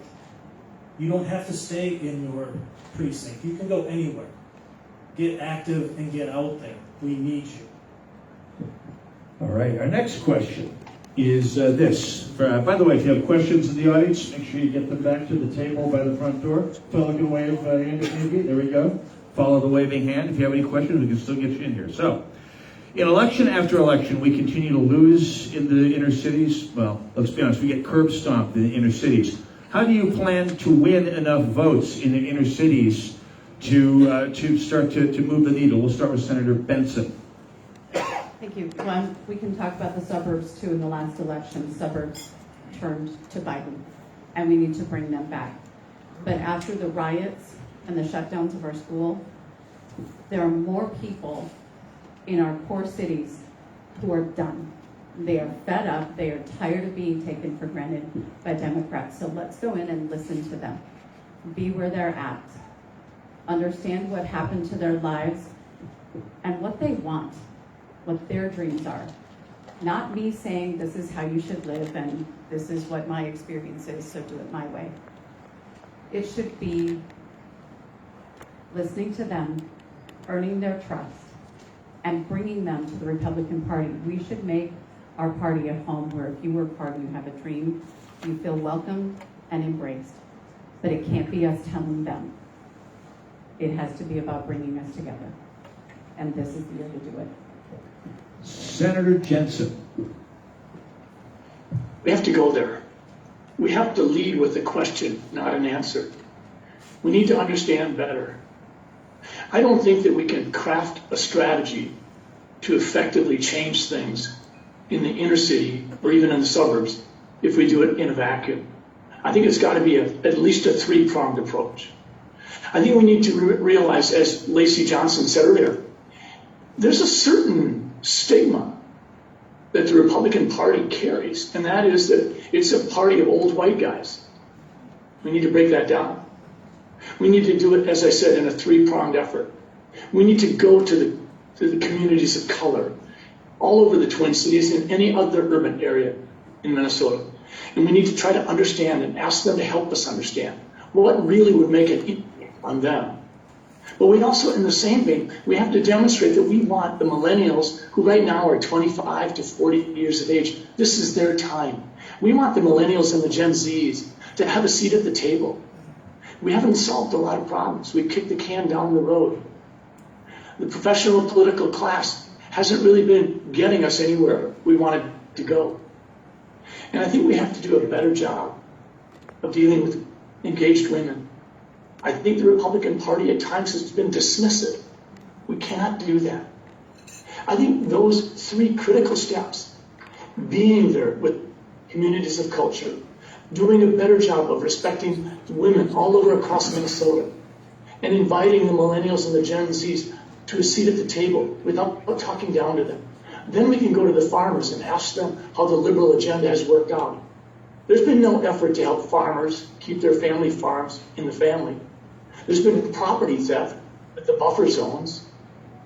There's been no serious effort to try to allow smaller communities in greater Minnesota to be able to compete with the urban areas. I think when we do these, I think that's when we find that we have a path to victory. Thank you. Mayor Murphy. Great question. Why wait? I'm already there. I was helping out with Laverne Turner, who was running for mayor of Minneapolis. He lost his election, took fifth, but he's the only black Republican that was on the ballot. Actually, I'll tell you guys right now, we are going to be announcing it in tomorrow's press release that he's joining my campaign as Community Outreach Director of the Twin Cities, Minneapolis, St. Paul area. I'm already doing it. I already have over 100 people that are going to be recruited to join my campaign at youth levels in Minneapolis and St. Paul. We're already doing the outreach. We're already there. We're already building an army of volunteers in Minneapolis and St. Paul. And I'm planning already going all the way to November. I don't care about the nomination or the primary in between because I have a plan. If we don't start now, those people in those communities are just going to think we're a joke when we show up, and we just need them at the right time. We need them now, and we need to let them know that we care, and I genuinely do care. I spent a lot of time in Minneapolis when I was a kid growing up. I lived there. I understand the community. I have friends and family that live there. And we're going to recruit that big army in the Minneapolis area, Twin Cities area, St. Paul area, and the surrounding suburbs, Broken Park, Wilkin Center, and that's how we're going to win that vote. Community outreach and letting people know that Republicans do care, conservatives do care. We're not mean people, we're not racist, we're not bigots. We want everybody to have freedom, and we want everybody to be prosperous. Dr. Schott. You guys are a little far away. I'm going to get a photo here of something you'll never see again. This is a Vote Be He for Ward 6, a win for mayor, and then right there, Save Soda. That's me at the end. Okay, this is my barbershop, and it's in Cedar Riverside. I've been going there for a long time. Actually, my old barbershop, Tim Wall tried to burn it down. It was across from 3rd Precinct. It did not burn down, even though he tried to. And over the last 13 years getting my hair cut in the city, I had a lot of conversations. This last week, it was with a guy who owns the shop, who's a naturalized U.S. citizen from East Africa, and we talked mostly about cryptocurrency, and he was real mad about what the IRS wants to do with crypto. The fact is, we have to get into these communities and have conversations over a long period of time. We need to have a 10, 15, 20-year approach to outreach. Why don't we have more candidates of color from the city? Why don't we have a better outreach program? How can we improve that? The messenger matters. The message matters. Our message is opportunity. The Democrats give you some free stuff and they put a ceiling on there, and in the meantime they teach your kids in school that boys can be girls. None of that flies with the Somali community. I got buttonholed 4 weeks ago. The guy who owns the shop was real mad when his 6-year-old daughter came home and said, they told my 6-year-old daughter that boys can be girls. What are you going to do about this? And I said, well, I'm going to do something as soon as your people start voting right. We have to have honest conversations. We can't run away from it. We have to get in there and we have to win. I'll leave you with one last thing about how we get this done. You have to show up week after week. Mike Huckabee, former governor in Arkansas, first time he showed up to a black church, he got chucked right out. He kept showing up week after week. And a decade later, he got almost 50% of the black vote, the most Republicans ever got. We can do it, but we got to start showing up. Mr. Marty. We have to go there. There's no question about it. But what do we go there with? We have to go there with a strong conservative message, because that's how people live in this state. People go home, they balance their checkbooks, they take care of their kids, they raise their family. That's a conservative message that they're looking for. They don't want a handout. When you give somebody a handout, you steal their dignity. That's not what they want. They want an opportunity. They want their children to succeed. That's what they're looking for. And if we go there with that message, we will make big gains in the inner city. Senator Gazelka. You know, I've been reaching out to a number of the minority communities for over 5 years. It wasn't, frankly, because I wanted to run for governor. It's because if we don't change what's happening in Minneapolis and St. Paul, we're not going to be the great state that we were meant to be. And so, whether it's Johnson from the India community out in Plymouth, or Thomas and Shia from the Hmong community, or a black pastor that I met, I don't want to use his name, but I started visiting him over the last 5 years. That's how we build the relationships. It's all about relationships.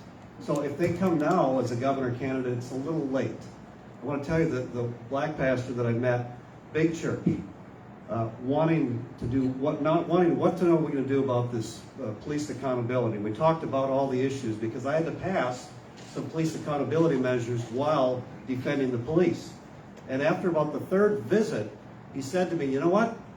You're the first Republican leader in my church in 25 years.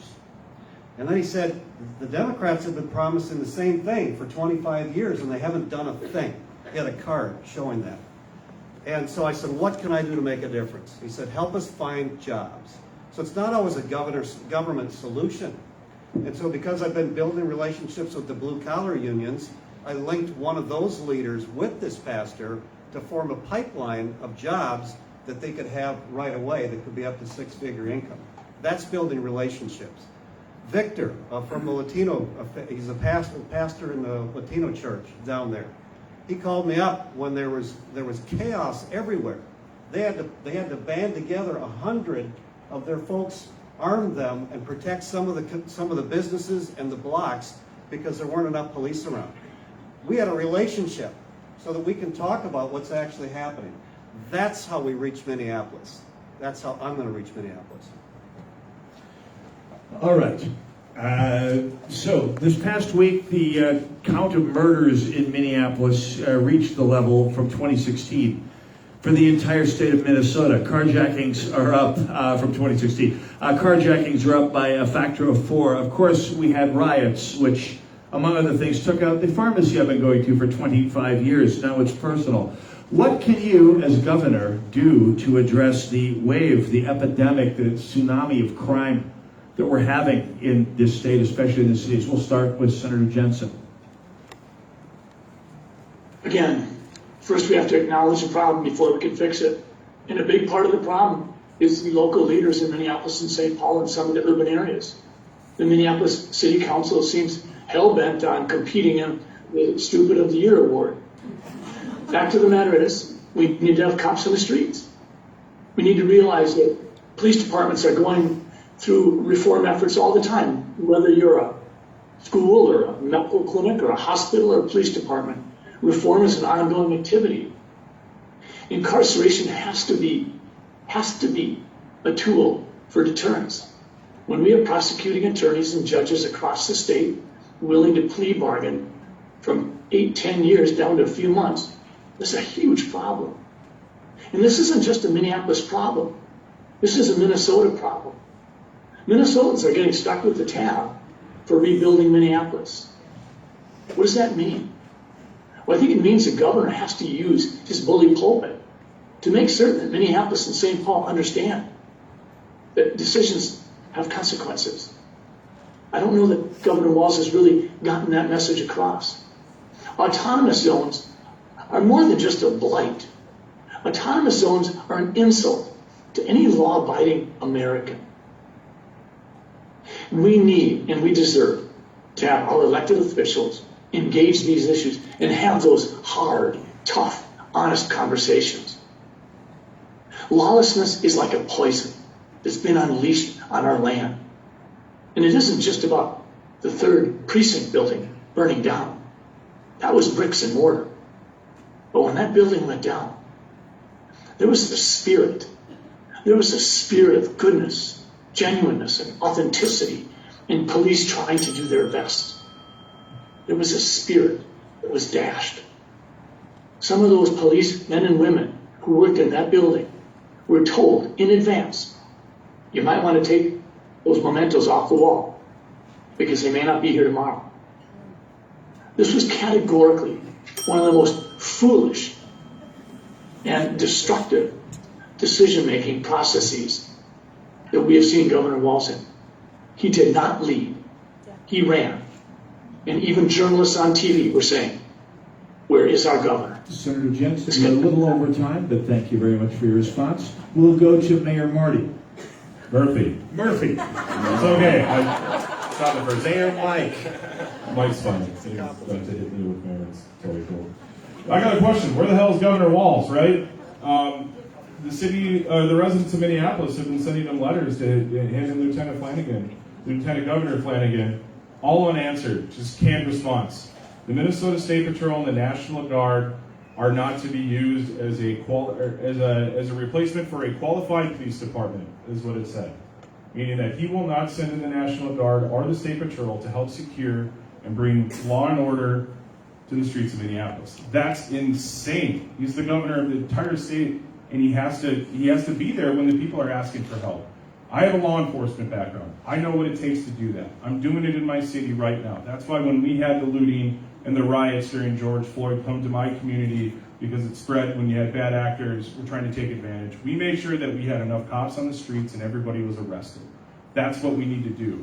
We have to make sure that the liberal judges and the prosecutors are holding these criminals accountable for the crimes that they are committing. No more catch and release. No more. I'm sick and tired of reading the news headlines about how another criminal got released early and went and killed somebody the next day because some terrible liberal judge and prosecutor let them out. My number one goal, every judge that I can fire that Tim Walz and Mark Dayton appointed, I will do that immediately and make sure that we have the right people sitting in those seats. And I'm going to make sure that whoever the Attorney General is held responsible for all the bad decisions that they make. I will sue my own Attorney General if I have to, that's working with me if they're not doing their job, because the Attorney General is the chief law enforcement officer of the entire state, and we need to make sure that they're doing their constitutional duty. And last things last, you can't force people to work for bad police departments. So we're going to have to start going after Minneapolis and St. Paul and the other bad law enforcement agencies that are not doing their duty to their citizens. Dr. Shaw. The crime epidemic is out of control because Tim Walz is more interested in pandering to the radical elements of his base than doing his job to keep us safe. Are you really a civil society if you can't even walk down the street without the threat of being robbed or shot? If you can't let your kids play in North Minneapolis because there's a real legitimate chance they catch a bullet simply by trying to be a kid? All this is unacceptable. The crime is out of control. We do need more law enforcement, but they're not the only answer. We know that there are legitimate concerns to ensure that law enforcement is responsive to the communities that it serves. The work of thousands of good cops can be undone by one bad cop. We have to ensure that that doesn't happen. But we also have to hold the prosecutors and judges responsible. As Mayor Murphy said, we vote the judges in this state, and what information do we have to make that decision? When you turn your ballot over, how much do you know about how these people are dedicated to actually doing their job and standing up for the law and the even application of that law? So if these guys are going to act in a partisan manner, then why don't we have them run with a letter after their name? Let's just make it official. Since you guys aren't willing to actually do your job and enforce the law, and you're going to let lawbreakers out, and this isn't some guy with a joint in his pocket, this is someone who beats somebody, let them out the same night so they can beat somebody again? You have neighborhoods in North Minneapolis racked by automatic gunfire daily. What is going on? And the crime is just spreading. You have daylight gunpoint robberies, Woodbury, Edina, where cars are taken. The crime will only get worse. And we need a candidate who's going to stand on the debate stage and hang all of this on Tim Walz, because he is responsible for the failures to enforce the laws in the state and keep us all safe. Mr. Marty. Tim Walz absolutely is responsible for this. Does anybody think for a minute that this isn't intentional? This is absolutely intentional, what he's doing to this state. This is his plan. This is what happens when radicals are elected that want to destroy our state and our country. So number one, to fight crime, we've got to change our leadership.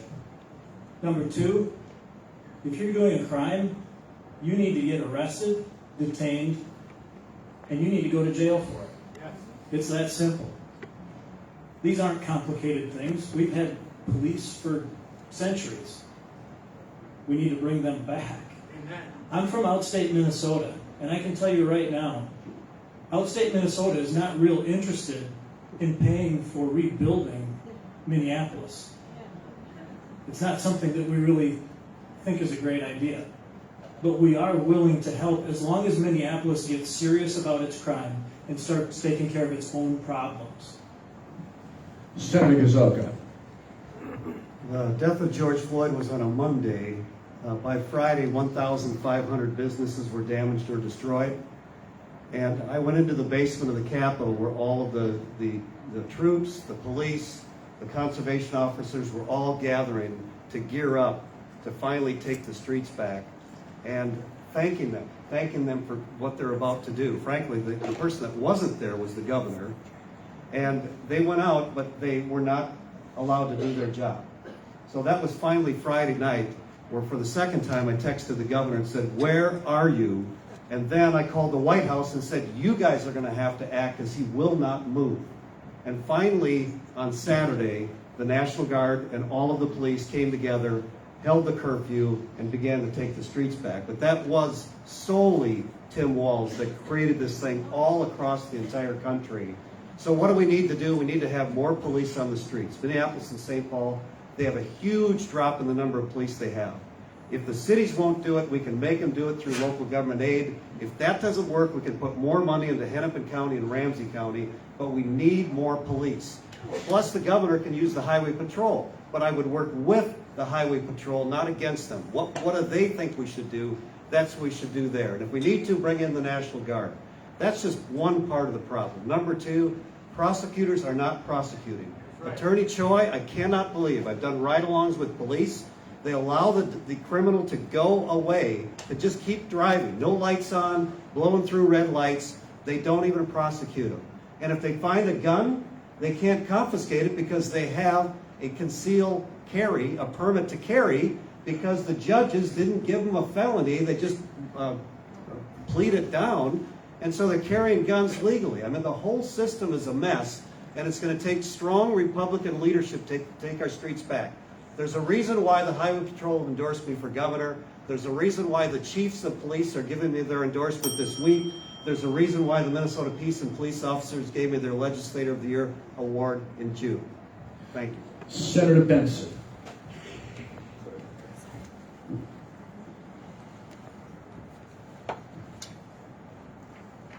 After the riots, I met with moms in North Minneapolis in front of their burned out Cub.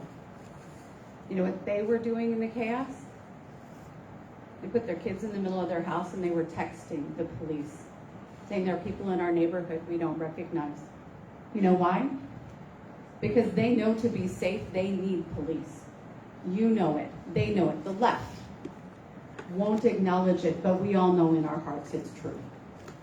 So as governor, you support the police. Bully pulpit, local government aid, county program aid, you make sure that public safety and basic infrastructure are their priorities instead of funding another renovation of the Nicollet Mall for $25 million.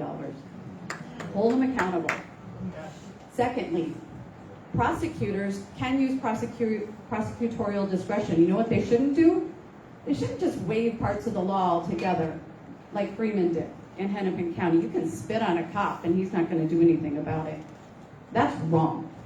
If you want to change the law, you come to the legislature, you come to the public, and you take a stand. Put your voice out there. Prosecutors are also waiving gun charges.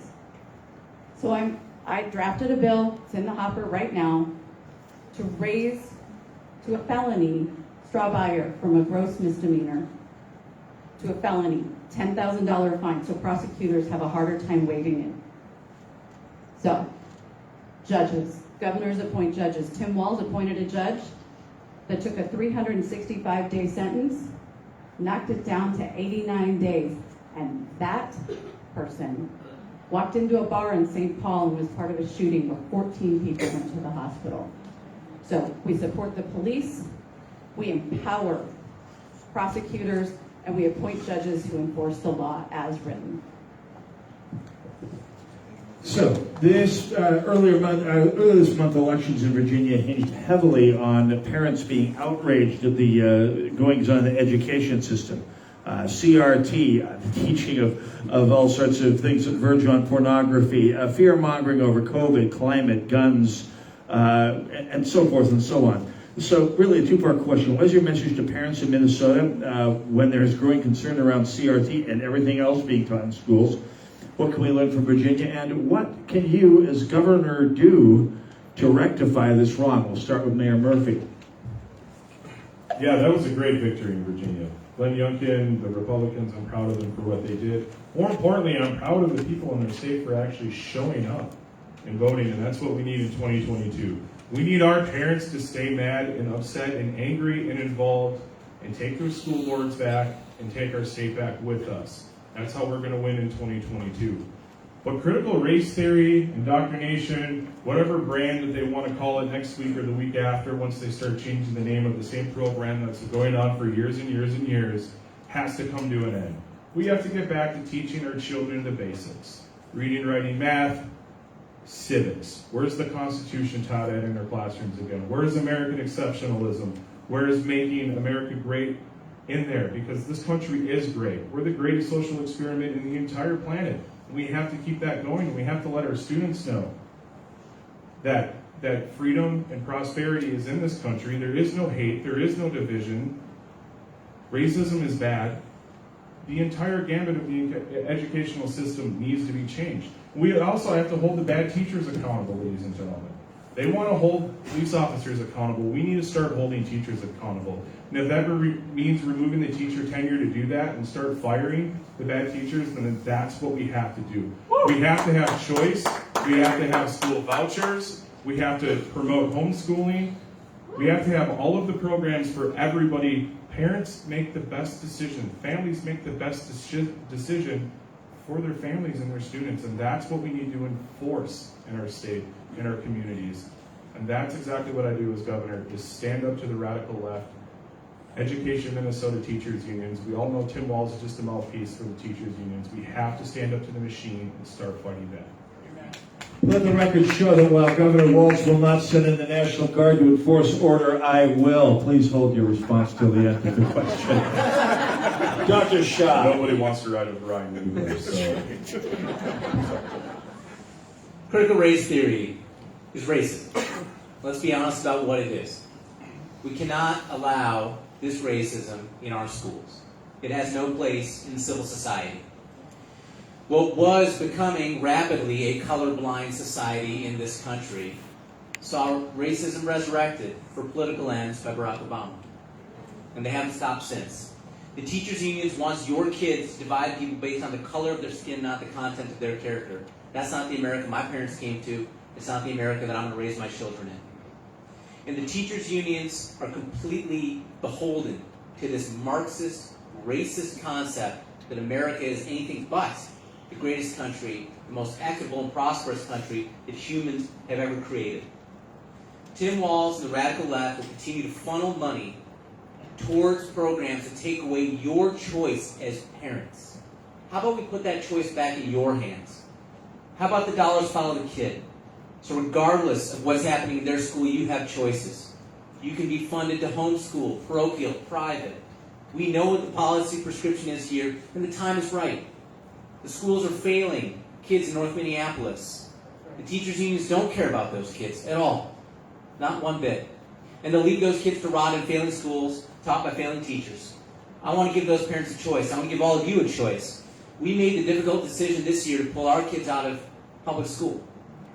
We have the means to do that. Good.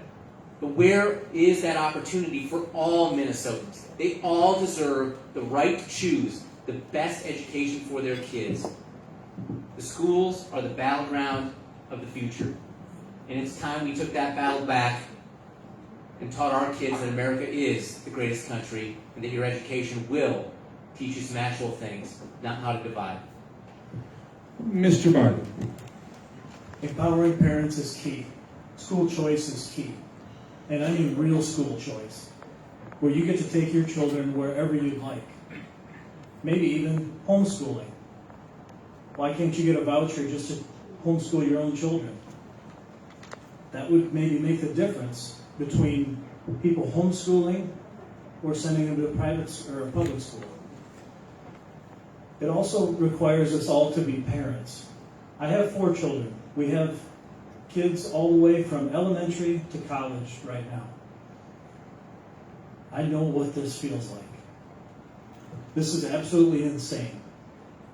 When our children were going through school and they're being taught crazy things like you take a triangle and a line and a square and somehow make a math question out of that versus just 2 plus 3 plus 1. That's just ridiculous. We need to empower our local school districts so that they can set their own curriculum and be more responsive to the local people. That is how we fix education. Senator Gazoka. Keep in mind, we've got to have Governor, House, and Senate to do this.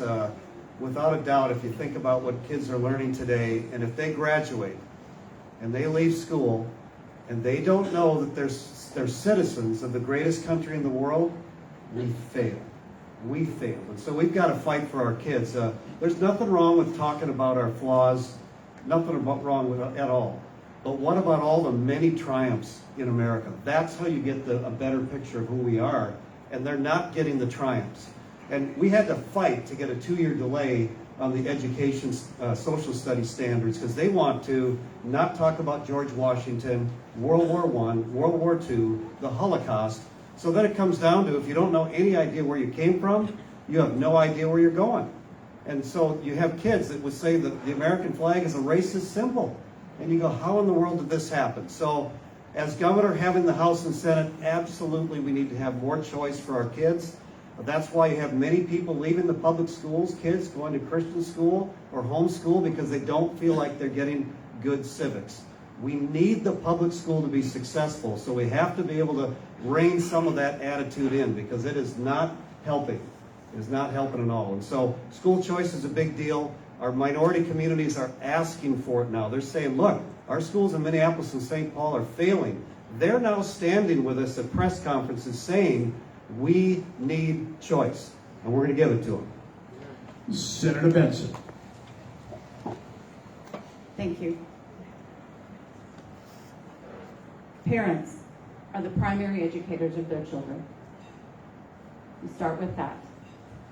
That means you appoint an education commissioner who believes, and a legislature that works with you, to empower parents. That means you see the curriculum. The mom in Roseau who said, I'd like to see what my 5th grader's going to read, and the teacher said, you don't need it? Oh, no, that is not how this works. Number 2, Money follows the child. Because that way, our schools compete and they rise to the challenge. And teachers partner with parents, because when parents put their money into a school, they're going to pay attention to that school. And you're going to get better outcomes for those kids. Third, high standards, no excuses. We have let education standards slide in this state. 2013, the Democrats removed the math standard as a graduation requirement. So kids can graduate, but they don't know math. That makes absolutely no sense. We have the second largest opportunity gap. Our minority students are further behind our general population than all but one other state. Ladies and gentlemen, it is immoral. It is immoral to leave children trapped in failing schools. Full stop. We give those parents the money. We help them make choices for their children where there are places with high standards, where we expect good outcomes, because it's about the potential of every child in this state. That's education policy in the Benson administration. Senator Jensen, you have 2 minutes. My friends, we are seeing a lesson being taught to us in Minnesota, Virginia, and across the land. And the lesson is in leadership. And the teachers in this situation are the parents.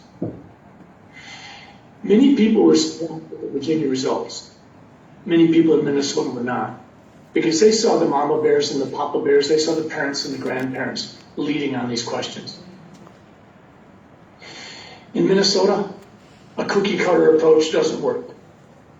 Parents are frustrated with political leadership. There's been multiple opportunities to have the funding follow the kids, but it hasn't happened. There was nothing done this past session in terms of boldly blowing open our system of public education and making it more successful so that we honor the work that homeschoolers do, that we have more private schools, that we let parents use a chunk of the funding that follows each child to be used towards a private school. More charter schools, more options. One size doesn't fit all, and parents recognize this. They were sick and tired of the omnibus bills, of the secrecy, of the backroom deals, of the late 11th hour negotiations between the 4 people and the governor while the other 197 legislators sat around.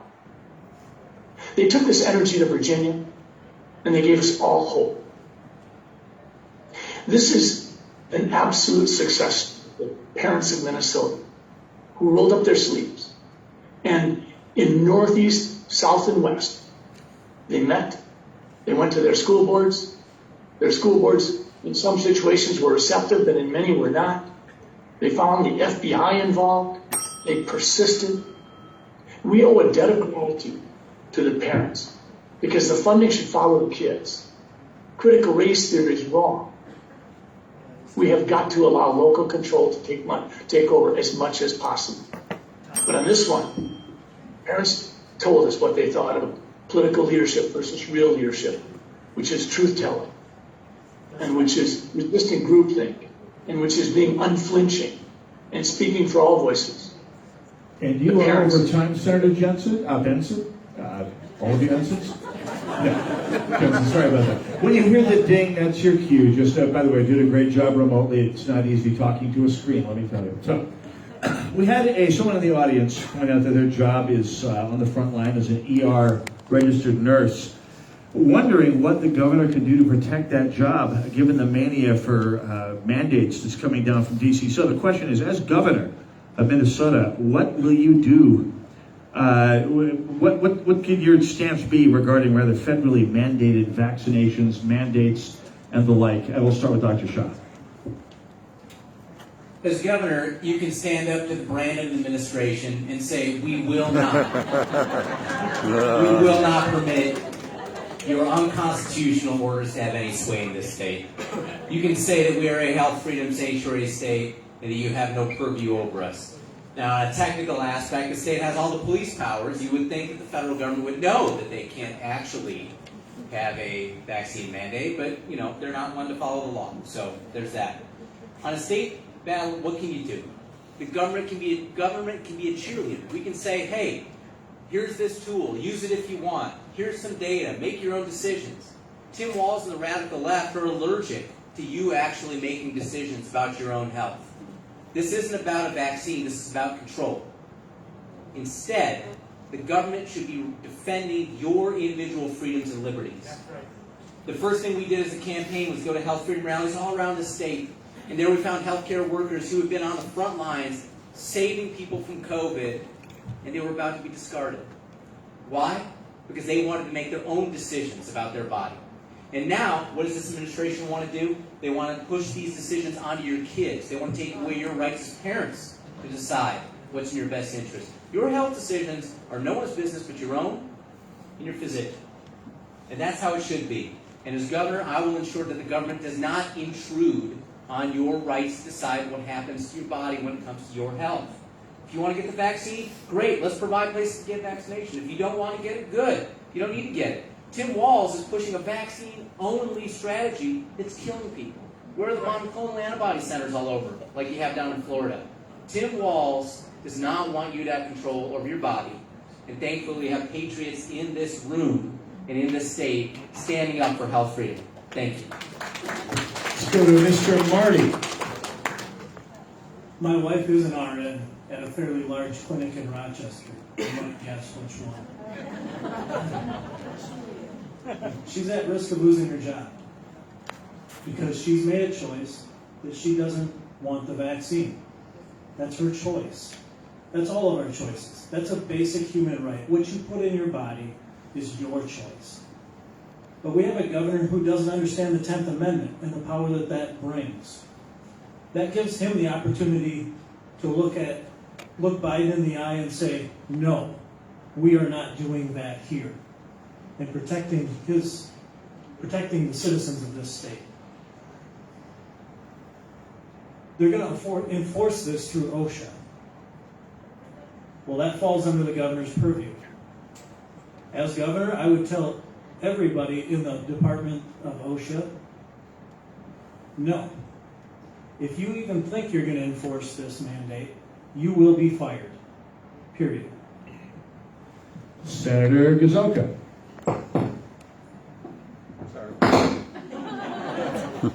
It's rigged. On every single coin, there's three things. In God we trust, E pluribus unum, which is out of many one, and the third one was the third reminder that we should never forget today, liberty. And so when the governor wanted a mask mandate and forced everybody to do it, you should be asking liberty. What's the deal here? And so when the president or a governor is trying to mandate the vaccines, liberty. That's why people are so angry, because what is the next thing that they would take away? This is a liberty question. Both my wife and I had COVID. We chose to be vaccinated. But to force people to be vaccinated is a huge error. And we've got to fight for it with everything we've got. I know that I would reach out to all of the other Republican governors, frankly, to see if anybody's having some impact against the president. That's one thing. You don't have to wonder what I would do, though, because as leader of the Senate, the only place there wasn't a mask mandate was in the Senate, because that was the only area that the governor didn't control and the Democrats didn't control. I led by influence, and just about everybody wore a mask, but there's a big difference between influencing people to a direction versus using a big stick, which is what they're trying to do to take away our liberty, and when they do that, we must stand up. Senator Benson. Tim Walz doesn't understand that it's his job to stand up for the rights of the people of Minnesota. He will follow Joe Biden down every path, pulling our mining leases, vaccine mandates, you name it. If Joe Biden thinks it's a good idea, Tim Walz is going to go along with it. Environmental policies from the radical left, when the Biden administration sends down a mandate, Tim Walz will say yes. Because he doesn't know that he is supposed to stand up for you, not stand with his party. So, as governor, stand up for the people of Minnesota. File a lawsuit and say, oh, no, this is not the way this works. in the state of Minnesota. We will make our public health laws. We will stand up for the medical rights of individuals. That is what you do as governor. But critically, this administration, the Biden, Brandon, administration said, we can't really do this, it's unconstitutional. And then they said, oh, let's give it a try anyway. And everybody just rolled with it in the press until some attorneys general stood up and got it stayed in the Fifth Circuit. They're going to try to get it stayed in the Sixth Circuit. So then they took another run at it through the Center for Medicare and Medicaid Services and said, if you're getting money from CMS, you better do this. Oh, by the way, your nurses don't get to get tested and still work. Your nurses get to get let go. Can you imagine tying funding to the employment of nurses? What won't they do? I want you to think about that. What won't they do to your hospital, to your employment? So we need a governor who's going to stand up. We need to push back on Washington overreach and overregulation and the threat that Washington poses to the freedom of the people of this state. Before we go to Senator Jensen, I'll just remind the Senator, if you hear the ding, that's your 30-second cue, and if you hear me thanking you profusely, that'll be 2 minutes. Anyway, the clock starts now. Same question for you, Senator Jensen. Well, Governor Walz has a unique opportunity, so much better, because he could stop making so many bad decisions and he could start making some good decisions, but I'm not optimistic that he's going to do either. When you look at his track, the lockdowns of the nursing homes, the lockdowns of the businesses, of the nursing home patients, the lockouts of the student, the one-size-fits-all policies. If you look at the nursing home pipelining active disease into the nursing home and then wondering how this happened, if you look at the purchase of morgue buildings that never saw a cadaver, you look at modeling that he wouldn't demonstrate the presumptions, you look at the mask mandates when that didn't make sense, you look at the moving goalposts, you look literally at the epidemic of stupidity, and that's where we're at. Governor Walz should trust Minnesotans. What we can do is we can be a health freedom sanctuary state. There's no reason we can't be, because our Constitution is written in such a way that we have that option. And we should have a vaccination bill of rights within that health freedom amendment. Friends, if someone had told me that I would be called on to lead and to go against Jan Malcolm and tell her that what they're asking us to do with death certificates was wrong, and to go against Governor Walz and ask him what the modeling basis was, and even on September 9th, it gave me no great pleasure to put a video out within hours calling for benign noncompliance, or if you will, civil disobedience, to a clear overreach, unconstitutional overreach on the part of our president. We're seeing the consequences filter through the courts now. Never have we seen something like this before. Walz has dropped the ball. As your governor, I would lead.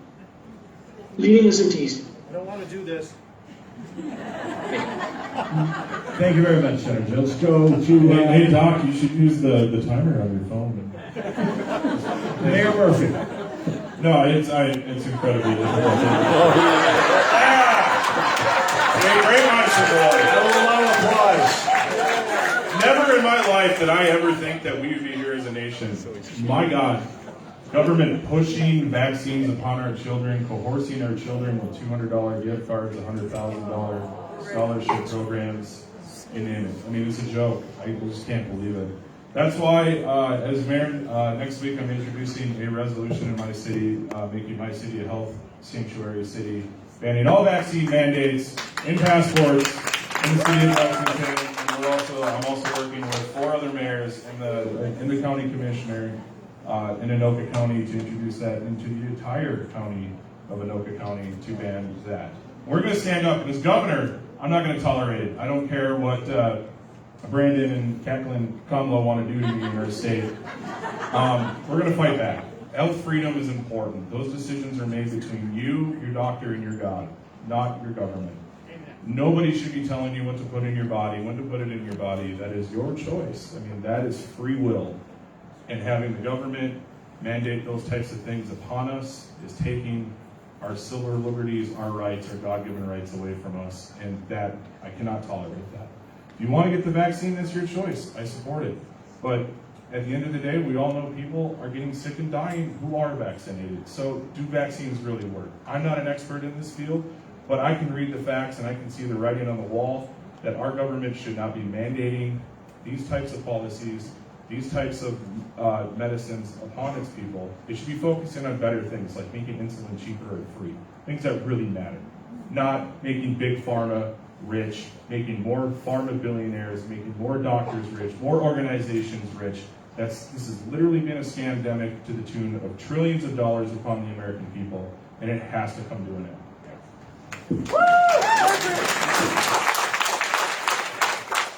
So, the Minnesota Republican Party is kind of the Minnesota Timberwolves of politics. We haven't won a statewide office in 16 years, and while our fate to the legislature goes up and down, still statewide office eludes us. So, well, how do you become the exception? How do you break the streak? How does your candidacy, what's your candidacy's path to victory? We'll start with Mr. Marty.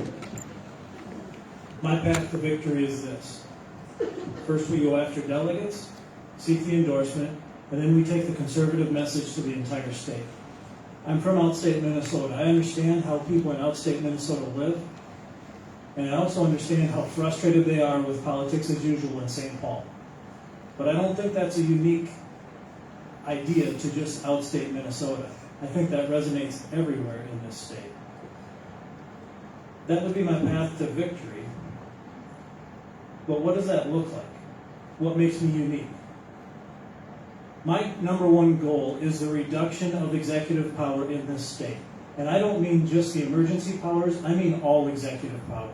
It is time that the executive branch realizes that it is subservient to the legislative branch in many ways. What does that look like? Well, it means that we have to have legislation that it isn't so broad that a commissioner can write an order for you to drive an electric car. You see, that's where the legislature has let us down. They've written these laws to pass off that power to the executive branch. It's time that the executive branch brings that power back to the legislative branch where it rightly belongs. That also means that omnibus bills are no more.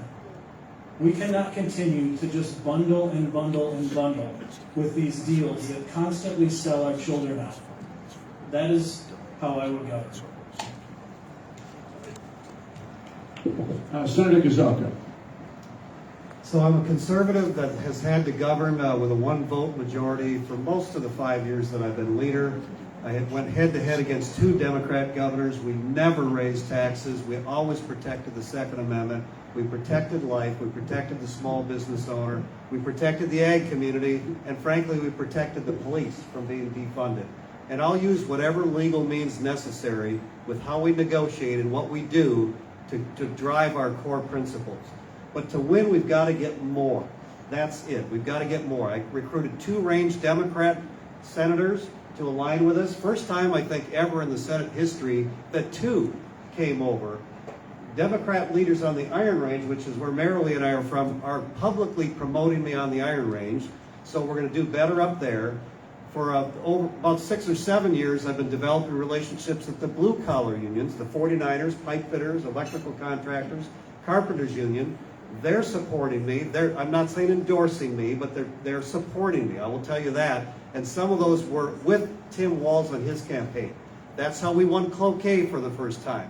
That's how we won Austin for the first time. We had union candidates that won, that helped give us part of our one-vote majority. I told you what I did in the cities. I've told you that the police are very excited that I'm in this race.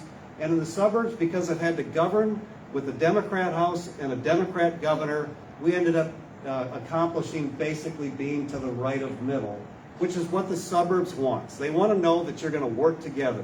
They want to know that you figure out how to collaborate. And I do that, but I hold the line on the principles all of us hold dear. Senator Benson.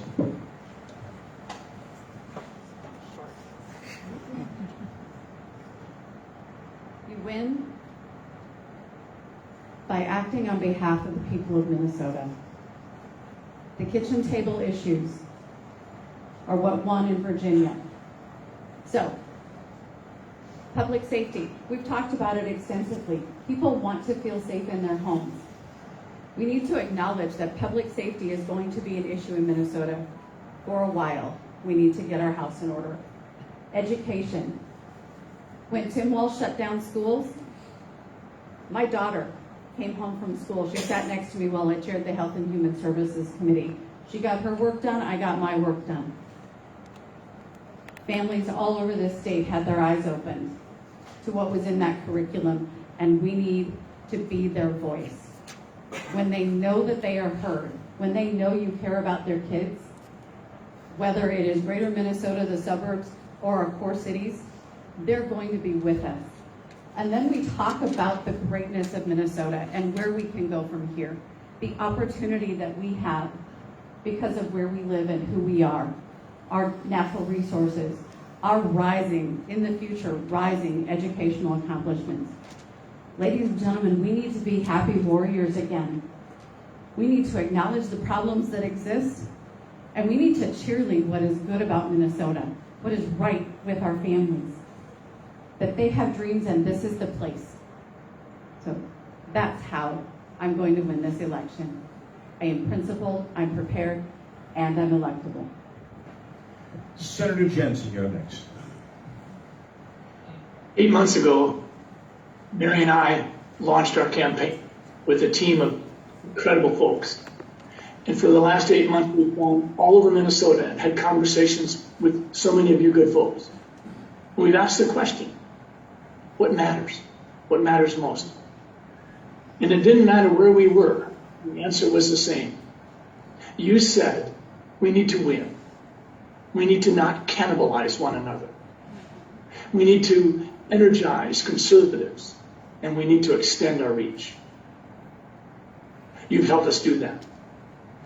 If someone had told me 8 months ago that we would have some 75,000 people join our email team, or that we would break records for off-season fundraising and raise over $1.1 million in the first 7 months, I would have shook my head and said, gee, I don't know if we can do that, but we did that because you folks started a movement, a groundswell movement. We have 500,000 people follow us every day on social, and that's increasingly powerful in elections. We see that around the nation. But this is really about you folks and people like you all around Minnesota. That's how we're going to win, is we have to literally do something that we haven't done in Minnesota, perhaps ever. We've got to create a groundswell movement. And I just want to say thank you for throwing gas on our fire so that the fire in our belly burns hotter than ever. Thanks. Mayor Murphy. To win this election is like scaling a business, and I understand that because I've been doing that for the last 16 years. We're fighting 3 fronts right now. We're recruiting delegates for the nomination, we're recruiting voters for the primary election in August, and we're recruiting people to show up in November for us.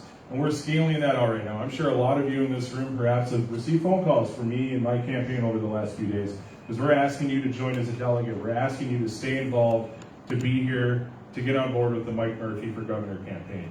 Because I'm a fighter, and I've proven that already. I've already accomplished a lot as mayor, and I'm going to continue doing that as the next governor of the state of Minnesota. We're crushing fundraising goals that we have set. We're getting support from all over Minnesota, plus we're also getting support from supporters across the country who've had enough, who want to see this blue state flip red in November, and we can accomplish that. We can save Minnesota, and in order to save this country, we have to save our states. We have to make more red states. More red states we can have a convention of states. Then we can fight back against the federal government at that level, and we can do that. I'm a fighter, I'm a political outsider. I'm not spending my money on social media with Mark Zuckerberg to get more followers and fans. I'm not doing that. I am building a grassroots movement by going right to the ground, to the people, to me, communicating with you directly, and I'm saving that war chest for Tim Walz and the DFL and the liberal movement, because we're going to need every damn dollar that we're raising right now to beat them come November. And we'll finish up with Dr. Shaw. How do you win? Do you win by running the same milquetoast, middle-of-the-road career politicians over and over again and getting a similar result? We tried that. We failed. 27th time won't be a charm. It's time for something different. It's time for someone who's not part of the political elite, someone who can plainly defend our conservative values, someone who can multiply and add to our base, not subtract. Someone that's going to get everyone in our base who's sitting at home get excited about voting. Not just voting for the lesser of two evils, but voting for someone they really, truly believe is going to do things to make their lives better. I've got a great day job. Be very weary of folks who don't. Politics is not a career. It's public service. And it's time that we choose a citizen servant to go to St. Paul and be the first guy through the wall in the hard process of turning the state red and keeping it red. We all want the Virginia experience here. And it's easy. We know what the playbook is. Okay? You run up the score in greater Minnesota. You bring the suburbs back or the issues that matter to them, like crime and education. You start to show the cities that our thoughts are better about all these issues that are plaguing your communities. Credible messenger, credible message. We've always had the better ideas. But who are we putting out there to sell that messaging to folks around this state? I'm not a political insider. I'm a guy with a great day job. And I'm someone who wants to serve this state. And I am the different candidate in this. And if we choose someone that's different, if we choose someone who will stand for conservative values, we can get that Virginia result we all want so badly in Minnesota. Thank you. All right, we are. Yeah, go ahead. To their credit, they did follow the rules. Kudos to the audience. And by the way, time has flown. We're almost to the end. We're reminding you, each candidate will have 2 minutes for closing statements. We have time for one more question tonight. And this is a hard-hitting one. It's actually a two-part question from the audience here. Part A, for what are you most thankful this Thanksgiving season? And what is the highlight of your family's Thanksgiving table? The best thing on your Thanksgiving table? We'll start with Senator Gazelka. I think I'm most grateful that Marilee and I have been married 39 years. We have 5 adult kids, and you know what? They're not all conservatives. And yet we figured out how to love each other and be together. And now we're in that sweet spot of 5 grandchildren. And so that's the sweetest part of life. And just being at Thanksgiving, thanking God for our family and all the provision that He's had for us. And I would say it's the sweet potatoes with mushroom, or not mushrooms. It's a family secret. Marshmallows on top. I was kind of liking the mushrooms. Senator, the news story. Sincerely, that I live in a country where I can be thankful for the freedom to exercise my faith as I choose, and for the opportunity to work and succeed or fail at whatever talent has been put before me, and that my children get to have this, because for thousands of years humanity existed in oppression, and I do not, and I am thankful. This year's Thanksgiving table will be at my sister-in-law's house, and that's what I'm most thankful for. Senator Jensen. In the 1770s, Washington said, when you finally make the plunge and make the big commitment, it will happen that you could never have counted on. I am so thankful that after 8 months of campaigning hard, my wife and I are finding that our energy is not flagging. We've enjoyed having conversations with Minnesotans everywhere we go. We go to a place and expect to spend 30 minutes with 30 people, and we spend 2 hours with 300 people. I'm so grateful that my wife has traveled alongside of me in at least 50% of the things we do. And she criticizes, and she applauds, and she helps crystallize my thinking. That's powerful. I'm thankful for my wife and my team. In terms of Thanksgiving table, the thing that I probably enjoy the most is the day after Thanksgiving. I like the cold turkey and the warmed up dressing. We're thankful that we have leftovers. Thank you. Mayor Murphy. Doc, I can't argue with you on the leftovers. Never met a meal I didn't like. I'm thankful for all of you. I'm thankful for this opportunity. I'm thankful for the people that even dislike me. Because deep down inside, there's a good part to them, and hopefully one day they'll come around and see that we're not all bad evil people. Most importantly, I'm thankful for my wife, Gloria, who actually was able to attend one of my events tonight and not be at home with our teething 19-month-old daughter, Eleanor. I'm thankful that my family is allowing me this opportunity to stand here and run for the people of Minnesota and the people of this great state.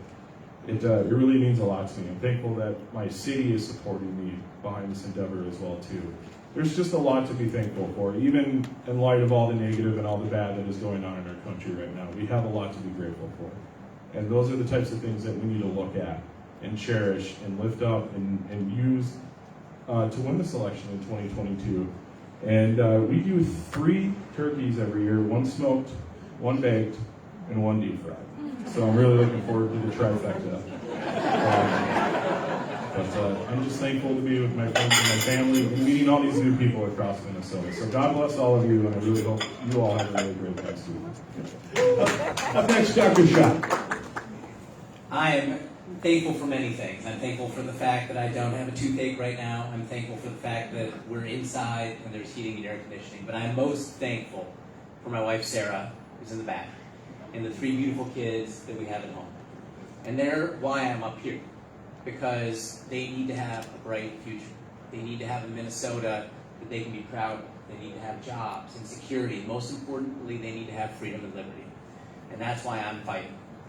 But without my family, I would have nothing. So thank you. So the highlight of Thanksgiving dinner, we also smoke a turkey. We've done all of them, but not all 3 at once. Baby turkeys, those are chickens.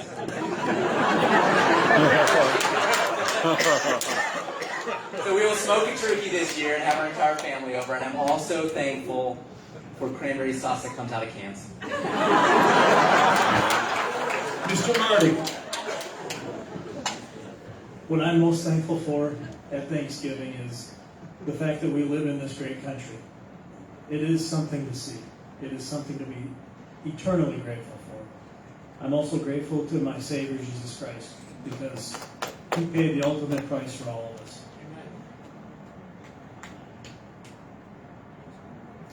What else am I thankful for? I'm thankful for our veterans who gave us the opportunity to still be here tonight. Without them, we would not be here. And I think we owe them a debt of gratitude that can never be repaid. As far as our Thanksgiving table, well, it's the talk of politics that is so enjoyable around. It makes you appreciate your friends.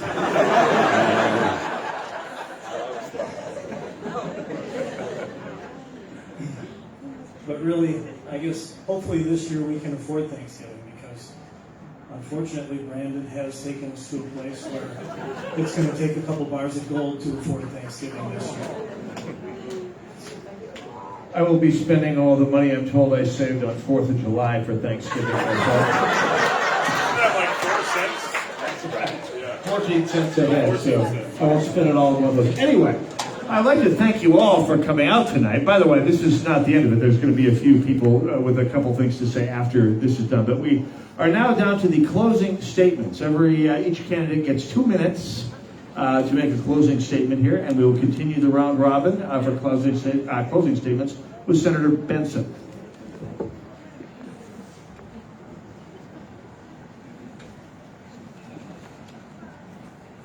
I grew up on a farm. When you farm, you know that it's your responsibility to pass on that land to the next generation. So you take care of it.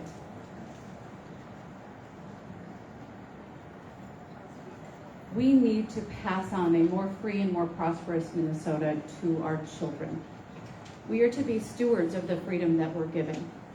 I'll tell you, my husband was in the Navy for 5 years. We moved 9 times in 5 years. You don't accumulate much stuff when you do that. But we came here because it was a good place to raise kids. It was safe. There was a good education system, and there was a boatload of opportunity. But I don't see that in my Minnesota anymore.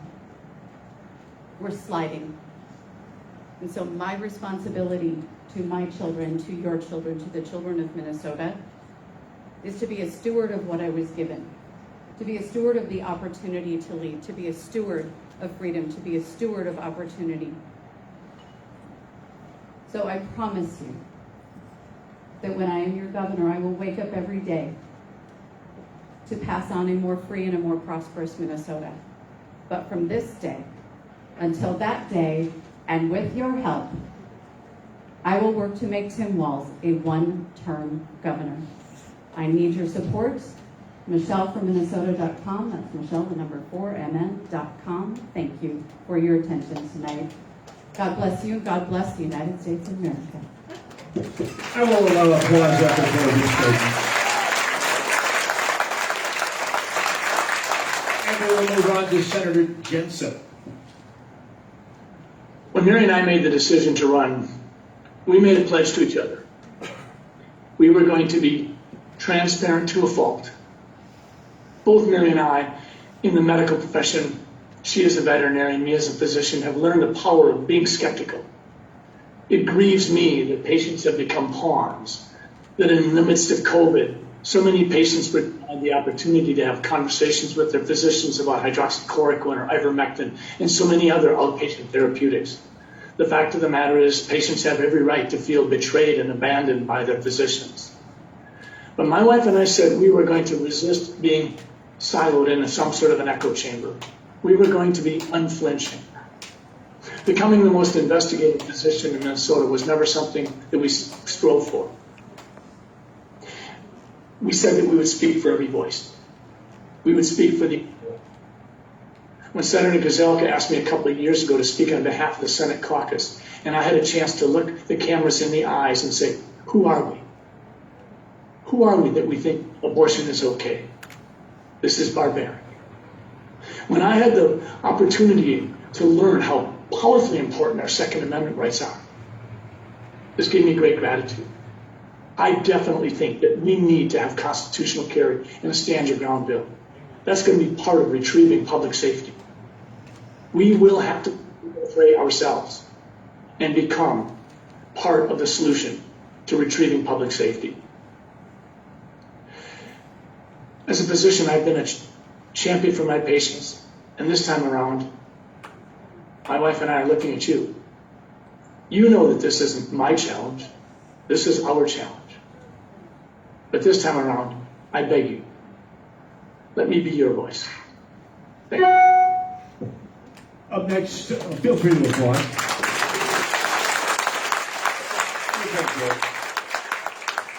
Mayor Murphy.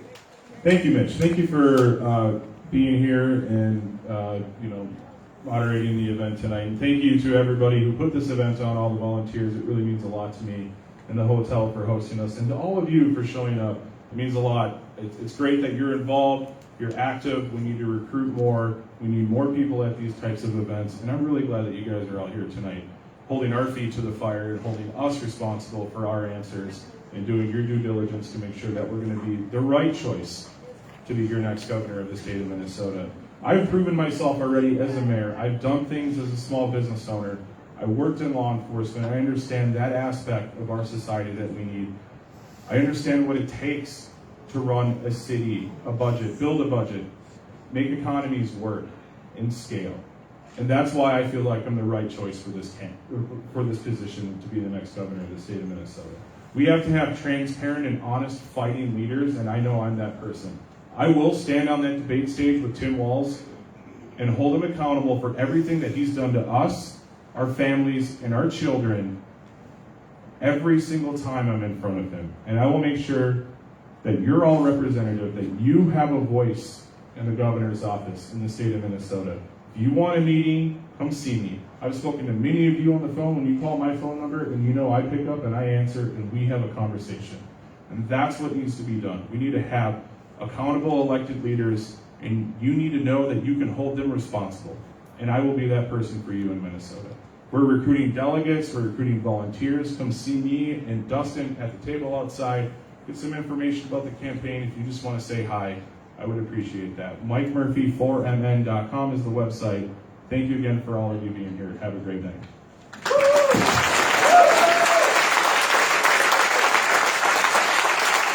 Mr. Shaw. My name is Neil Shaw, and I want to be the next governor of this state, and with your help, we can do that. We can fire Tim Walz and take the first steps towards turning this state red. We all know what the problems are in this state. I'm a physician, I'm a father, a husband, the son of Indian immigrants who came to a country that judged them not by the color of their skin, but by the content of their character. That country is in danger. We know what needs to be done. We know our streets need to be safer. We know that we can't teach our kids to hate and segregate. And we know that we have to have a more efficient, less burdensome state where everyone has great economic prospects. We know what the problems are. But we have a choice. We can either choose the same tired career politicians and send them to St. Paul with the hopes that they'll either win or that they won't just keep doing the same career politicianing over and over again. Or we can choose someone different, someone that wants to serve, someone who wants to serve this state and start the process of improving it. With your support, we can do that. It's time for a different candidate. It's time for a different game plan. And it sure as hell is time for a different result in this state. It's not too late. We start by taking back Minnesota, and one by one, we turn this country red. But we can't do it by playing the same playbook. My name is Neil Shaw, and with your support, we will get Walz out of office and get a governor into the governor's mansion. Please support us online. Our website is electneil.com. We need delegates. We need donors. We need people who want to see an outsider win. It's been a pleasure speaking with you tonight, and I hope to connect with more of you in the future. Thank you.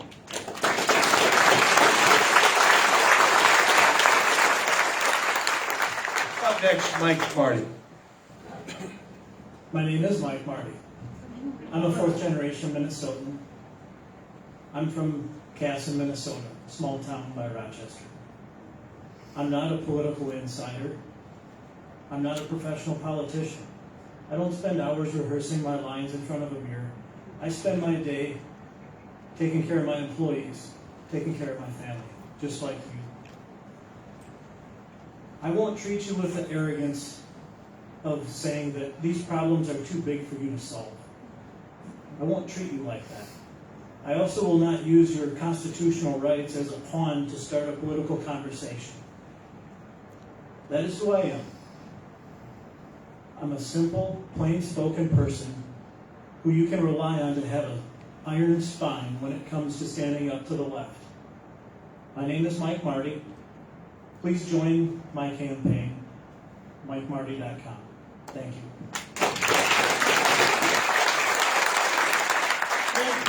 Senator Gazelka. I'm Paul Gazelka, and God willing, I'll be the next governor of the great state of Minnesota. I hope you want to win. Does everybody want to win? Yes. Everybody tired of losing? Right. It's time to kick Tim Walz out of office? Yes. Well, I'm approaching it as a conservative. Not everybody on this stage is going to be called a conservative. There's at least one moderate. But I think you want a conservative. I think you want somebody that's a follower of Jesus. I think you want somebody that holds true to the Republican values. That's me. You need somebody that knows how to govern. It's a $50 billion budget. It's very, very complex. I've had to do 3 of them against 2 Democrat governors and held the line on all of the things that we hold dear here. Holding the line with a 1-seat majority. As governor, I can tell you what I'm going to do. Day 1, hiring freeze on all state workers. Let's shrink the size of government. That's what Ronald Reagan did. Appoint commissioners that look for waste and fraud, not a political pawn that you put in there, but somebody that knows their stuff. And tell them, find those regulations that are making people's lives miserable. The individual, the family, the small business owner, the medical facilities, educators. Find them and get rid of them. That's what Donald Trump did. For every new regulation, got rid of 8. For sure, we'll end emergency powers that were abused. You don't have to wonder if I do it. We passed Senate File 4 in the Senate that only gave 30 days. For sure, we'll do election integrity. You don't have to wonder if I'll do it because we passed photo ID in the Senate. We just need House, Senate, Governor. Do we need education reform? Absolutely. Do we need to lower taxes on small business owners so they keep staying in Minnesota? Yes. Do we need to get rid of Social Security income tax because they're leaving our state? Yes. I'm Paul Gazelka. I'm going to do a lot more than that when I'm governor, but I'm asking for your support. I know what I'm doing. I have a proven track record, and let's take Minnesota back.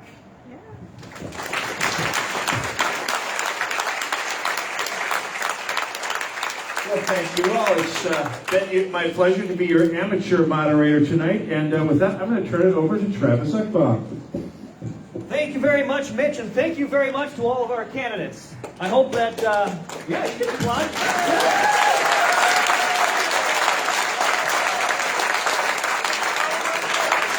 Thank you very much to all of you for coming out tonight as well. I hope that you found tonight to be informative and that you'll be walking away with much more confidence and familiarity with the candidate that you are supporting. Don't forget to check in with other statewide candidates who are in the hall. And don't forget to stop by the election integrity booth. I spoke to them. They said they have a goal of recruiting 30 people tonight to work as election judges and poll watchers. So be sure you check in with them, because if we want to maintain free and fair elections, we have to do those things.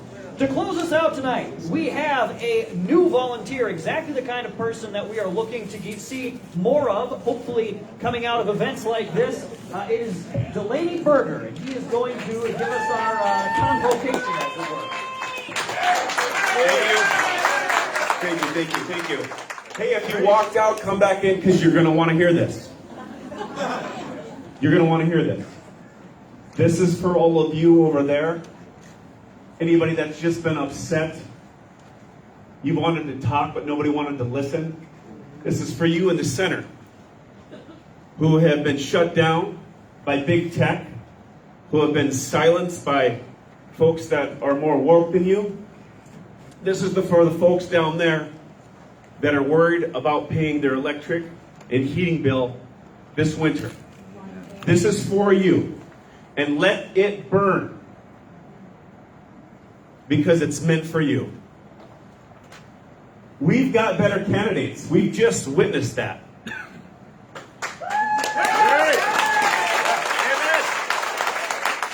And by the way, if I say something that you like, you make sure to let the person next to you know it. Because enthusiasm matters. It invokes action, and that's what it's going to take to win. We've got better ideas. And we're winning all over the country because of American-loving patriots like you and you and you. From the Commonwealth of Virginia to the city of Seattle, we're winning. And we're going to win in Minnesota too because of you. Because American-loving patriots, parents, and people of every race, religion, and ethnicity are standing together and saying in one voice, we believe America is exceptional. And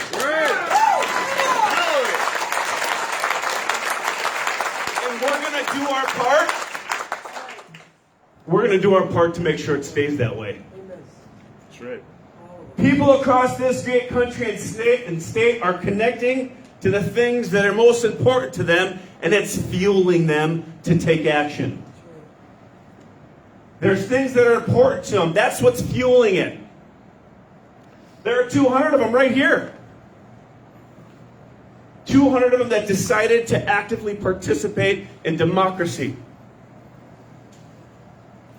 You are the reason that we're going to win. You came here today because you were invited. Somebody took the time to tell you that you mattered. And you knew that there was something important on the ticket today.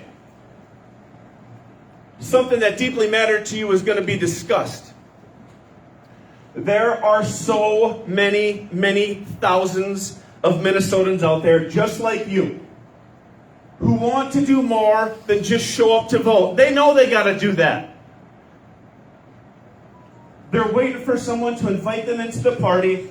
They're waiting for you to open your arms and invite them in and to show them how fun politics can be and to win. Right. And to win.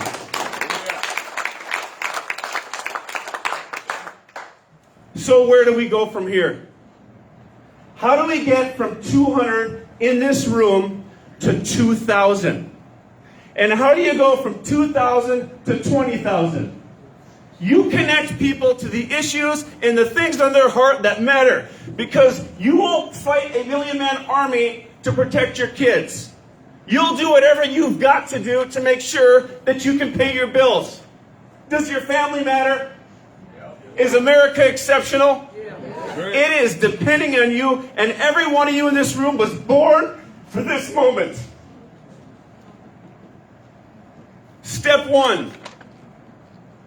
Step one. Start by letting the people that you know that are like-minded and many that are not within your circle of influence and within your network that we need them. The party will be bigger and stronger because of them. And we will win because of their involvement. There is nothing casual about this. Intention, love for country, protecting your family. These are the things that are going to get people to show up in ways that we have never seen before. Can you be the conduit to that? That's right. That's step one. Start today.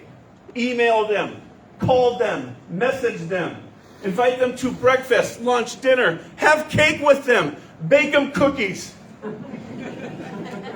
Let them know that we can win, and we are asking for their active participation. Active. ACTIVE. Active participation. Casual will not do. We have to be intentional. Step two. Step two. One break here. One more thing, guys. In order for us to do this, we need these people out there. We need to know who you are. We need to be able to communicate with you so that matters that matter to you, you can get plugged in and make a difference. All right? We need to know who you are. So step two. Everybody in this room, we've got your email. And we will communicate with you soon on ways you can take part. We're inviting you today with open arms. Put them up. Open arms. To become an active participant on a winning team. People want to be a part of a winning team. Because that's what we're going to do. We're going to win in Minnesota. And we are going to grow our team because of you. We're going to put forth the best candidates, and we're going to get behind them together. We're going to block and tackle for each other, and we're going to do it passionately. We're going to take on every political endeavor that matters so that we can take these candidates and the issues that matter to victory. God bless our candidates. God bless each of you. God bless our mission that we endeavor towards. God bless America, and God bless the great state of Minnesota. Take action. It's within your reach.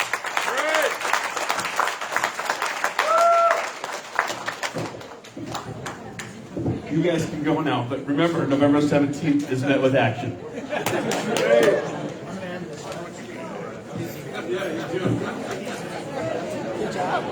Thank you. Oh.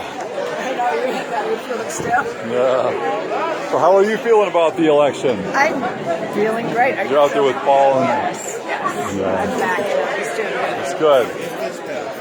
Yeah. It's been working. He's working hard. It's good. All right, hi. I never got a chance to talk to you before. How things going for you on the election so far? They're going fine. We're getting out as much as we can and meeting people, shaking hands, all that kind of stuff. Are you doing events much, or? We're starting to. Okay. Yeah. All right. All right, that's good. So, Lacey Johnson would like a picture with you, with the whole group. I'll be right back. Excuse me. Very good. Thank you. Thank you. I've met a lot of people. Well, there are a lot of women that ran for school board. Yeah, there were a lot. Hastings right next door. So Maddie right back there. Okay. I heard a lot of them. I have friends in Minnetonka, so I have friends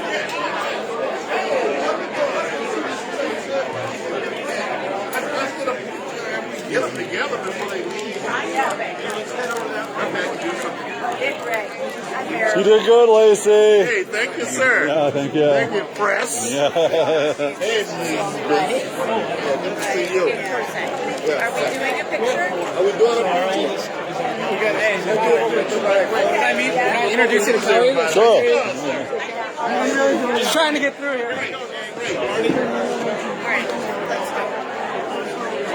Kelly? Hi, Kelly. Robert Marvin. So, Nice to meet you. it's pretty noisy. Yeah. So, how's your race for Secretary of State going? It's excellent. Hey, how are you? It's good to see you all. Everything is great. Okay. So this is you, That's me, yeah. and what do you do? I'm a consulting engineer, Okay. And electrical engineer. I also do insurance, Okay. jewelry business, a lot of stuff. Excellent. Excellent. Appreciate it. Are you recording now? It's live, yeah. Oh, excellent. Excellent. Just wanted to say hello.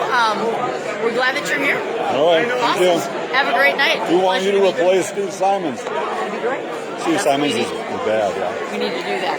So what kind of history have you got? You were what's your background? I own a small business, and I was a former candidate. Oh, okay. So, and Joe Q Public, I think we need to have several of those in. All right. Pleasure to meet you. Thank you. Thanks Thank so you. much.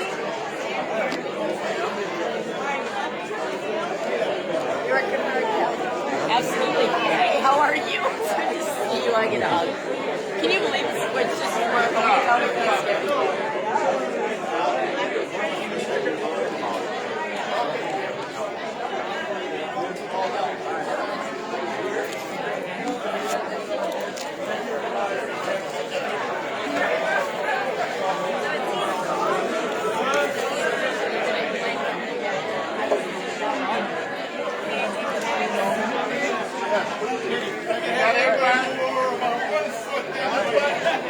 Put your skinny side in there. Put your skinny side in. Oh.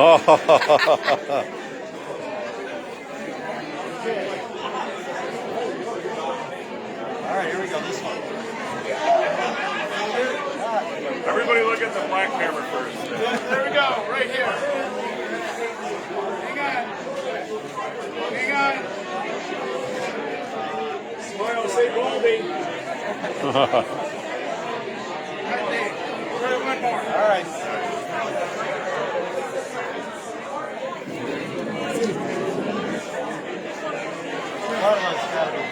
What? I'm going to shake hands. Yeah, go shake hands, everybody. That's Sasha. That's my technical. Yeah, you know what I. All right. Sorry, I'm bad. Yeah, go for it. Thank you. Yeah, you bet. How do you think it went there, Diane? Still going it. I'm still running. Pretty good. Pretty good. Yeah. I got it. I was in Spokane, Washington for the last 3 months. Moved down to Dallas. I'm going to run mine through. Who's to grab some cookies before we're gone? I'm shooting rock. Yeah. Okay. You took a bunch of pictures? Yeah. We had to run a photo. I went over the sun, but I still got to. That was a good one. I enjoyed it. I got it. I seen the whole thing, so I got it. I got my case underneath there. It's time to pull the trigger. We can do our usual needful here. All right. Excellent. See you around. I'll break the back. I'm going to go off. So it turned out good, right? It turned out good. Okay. for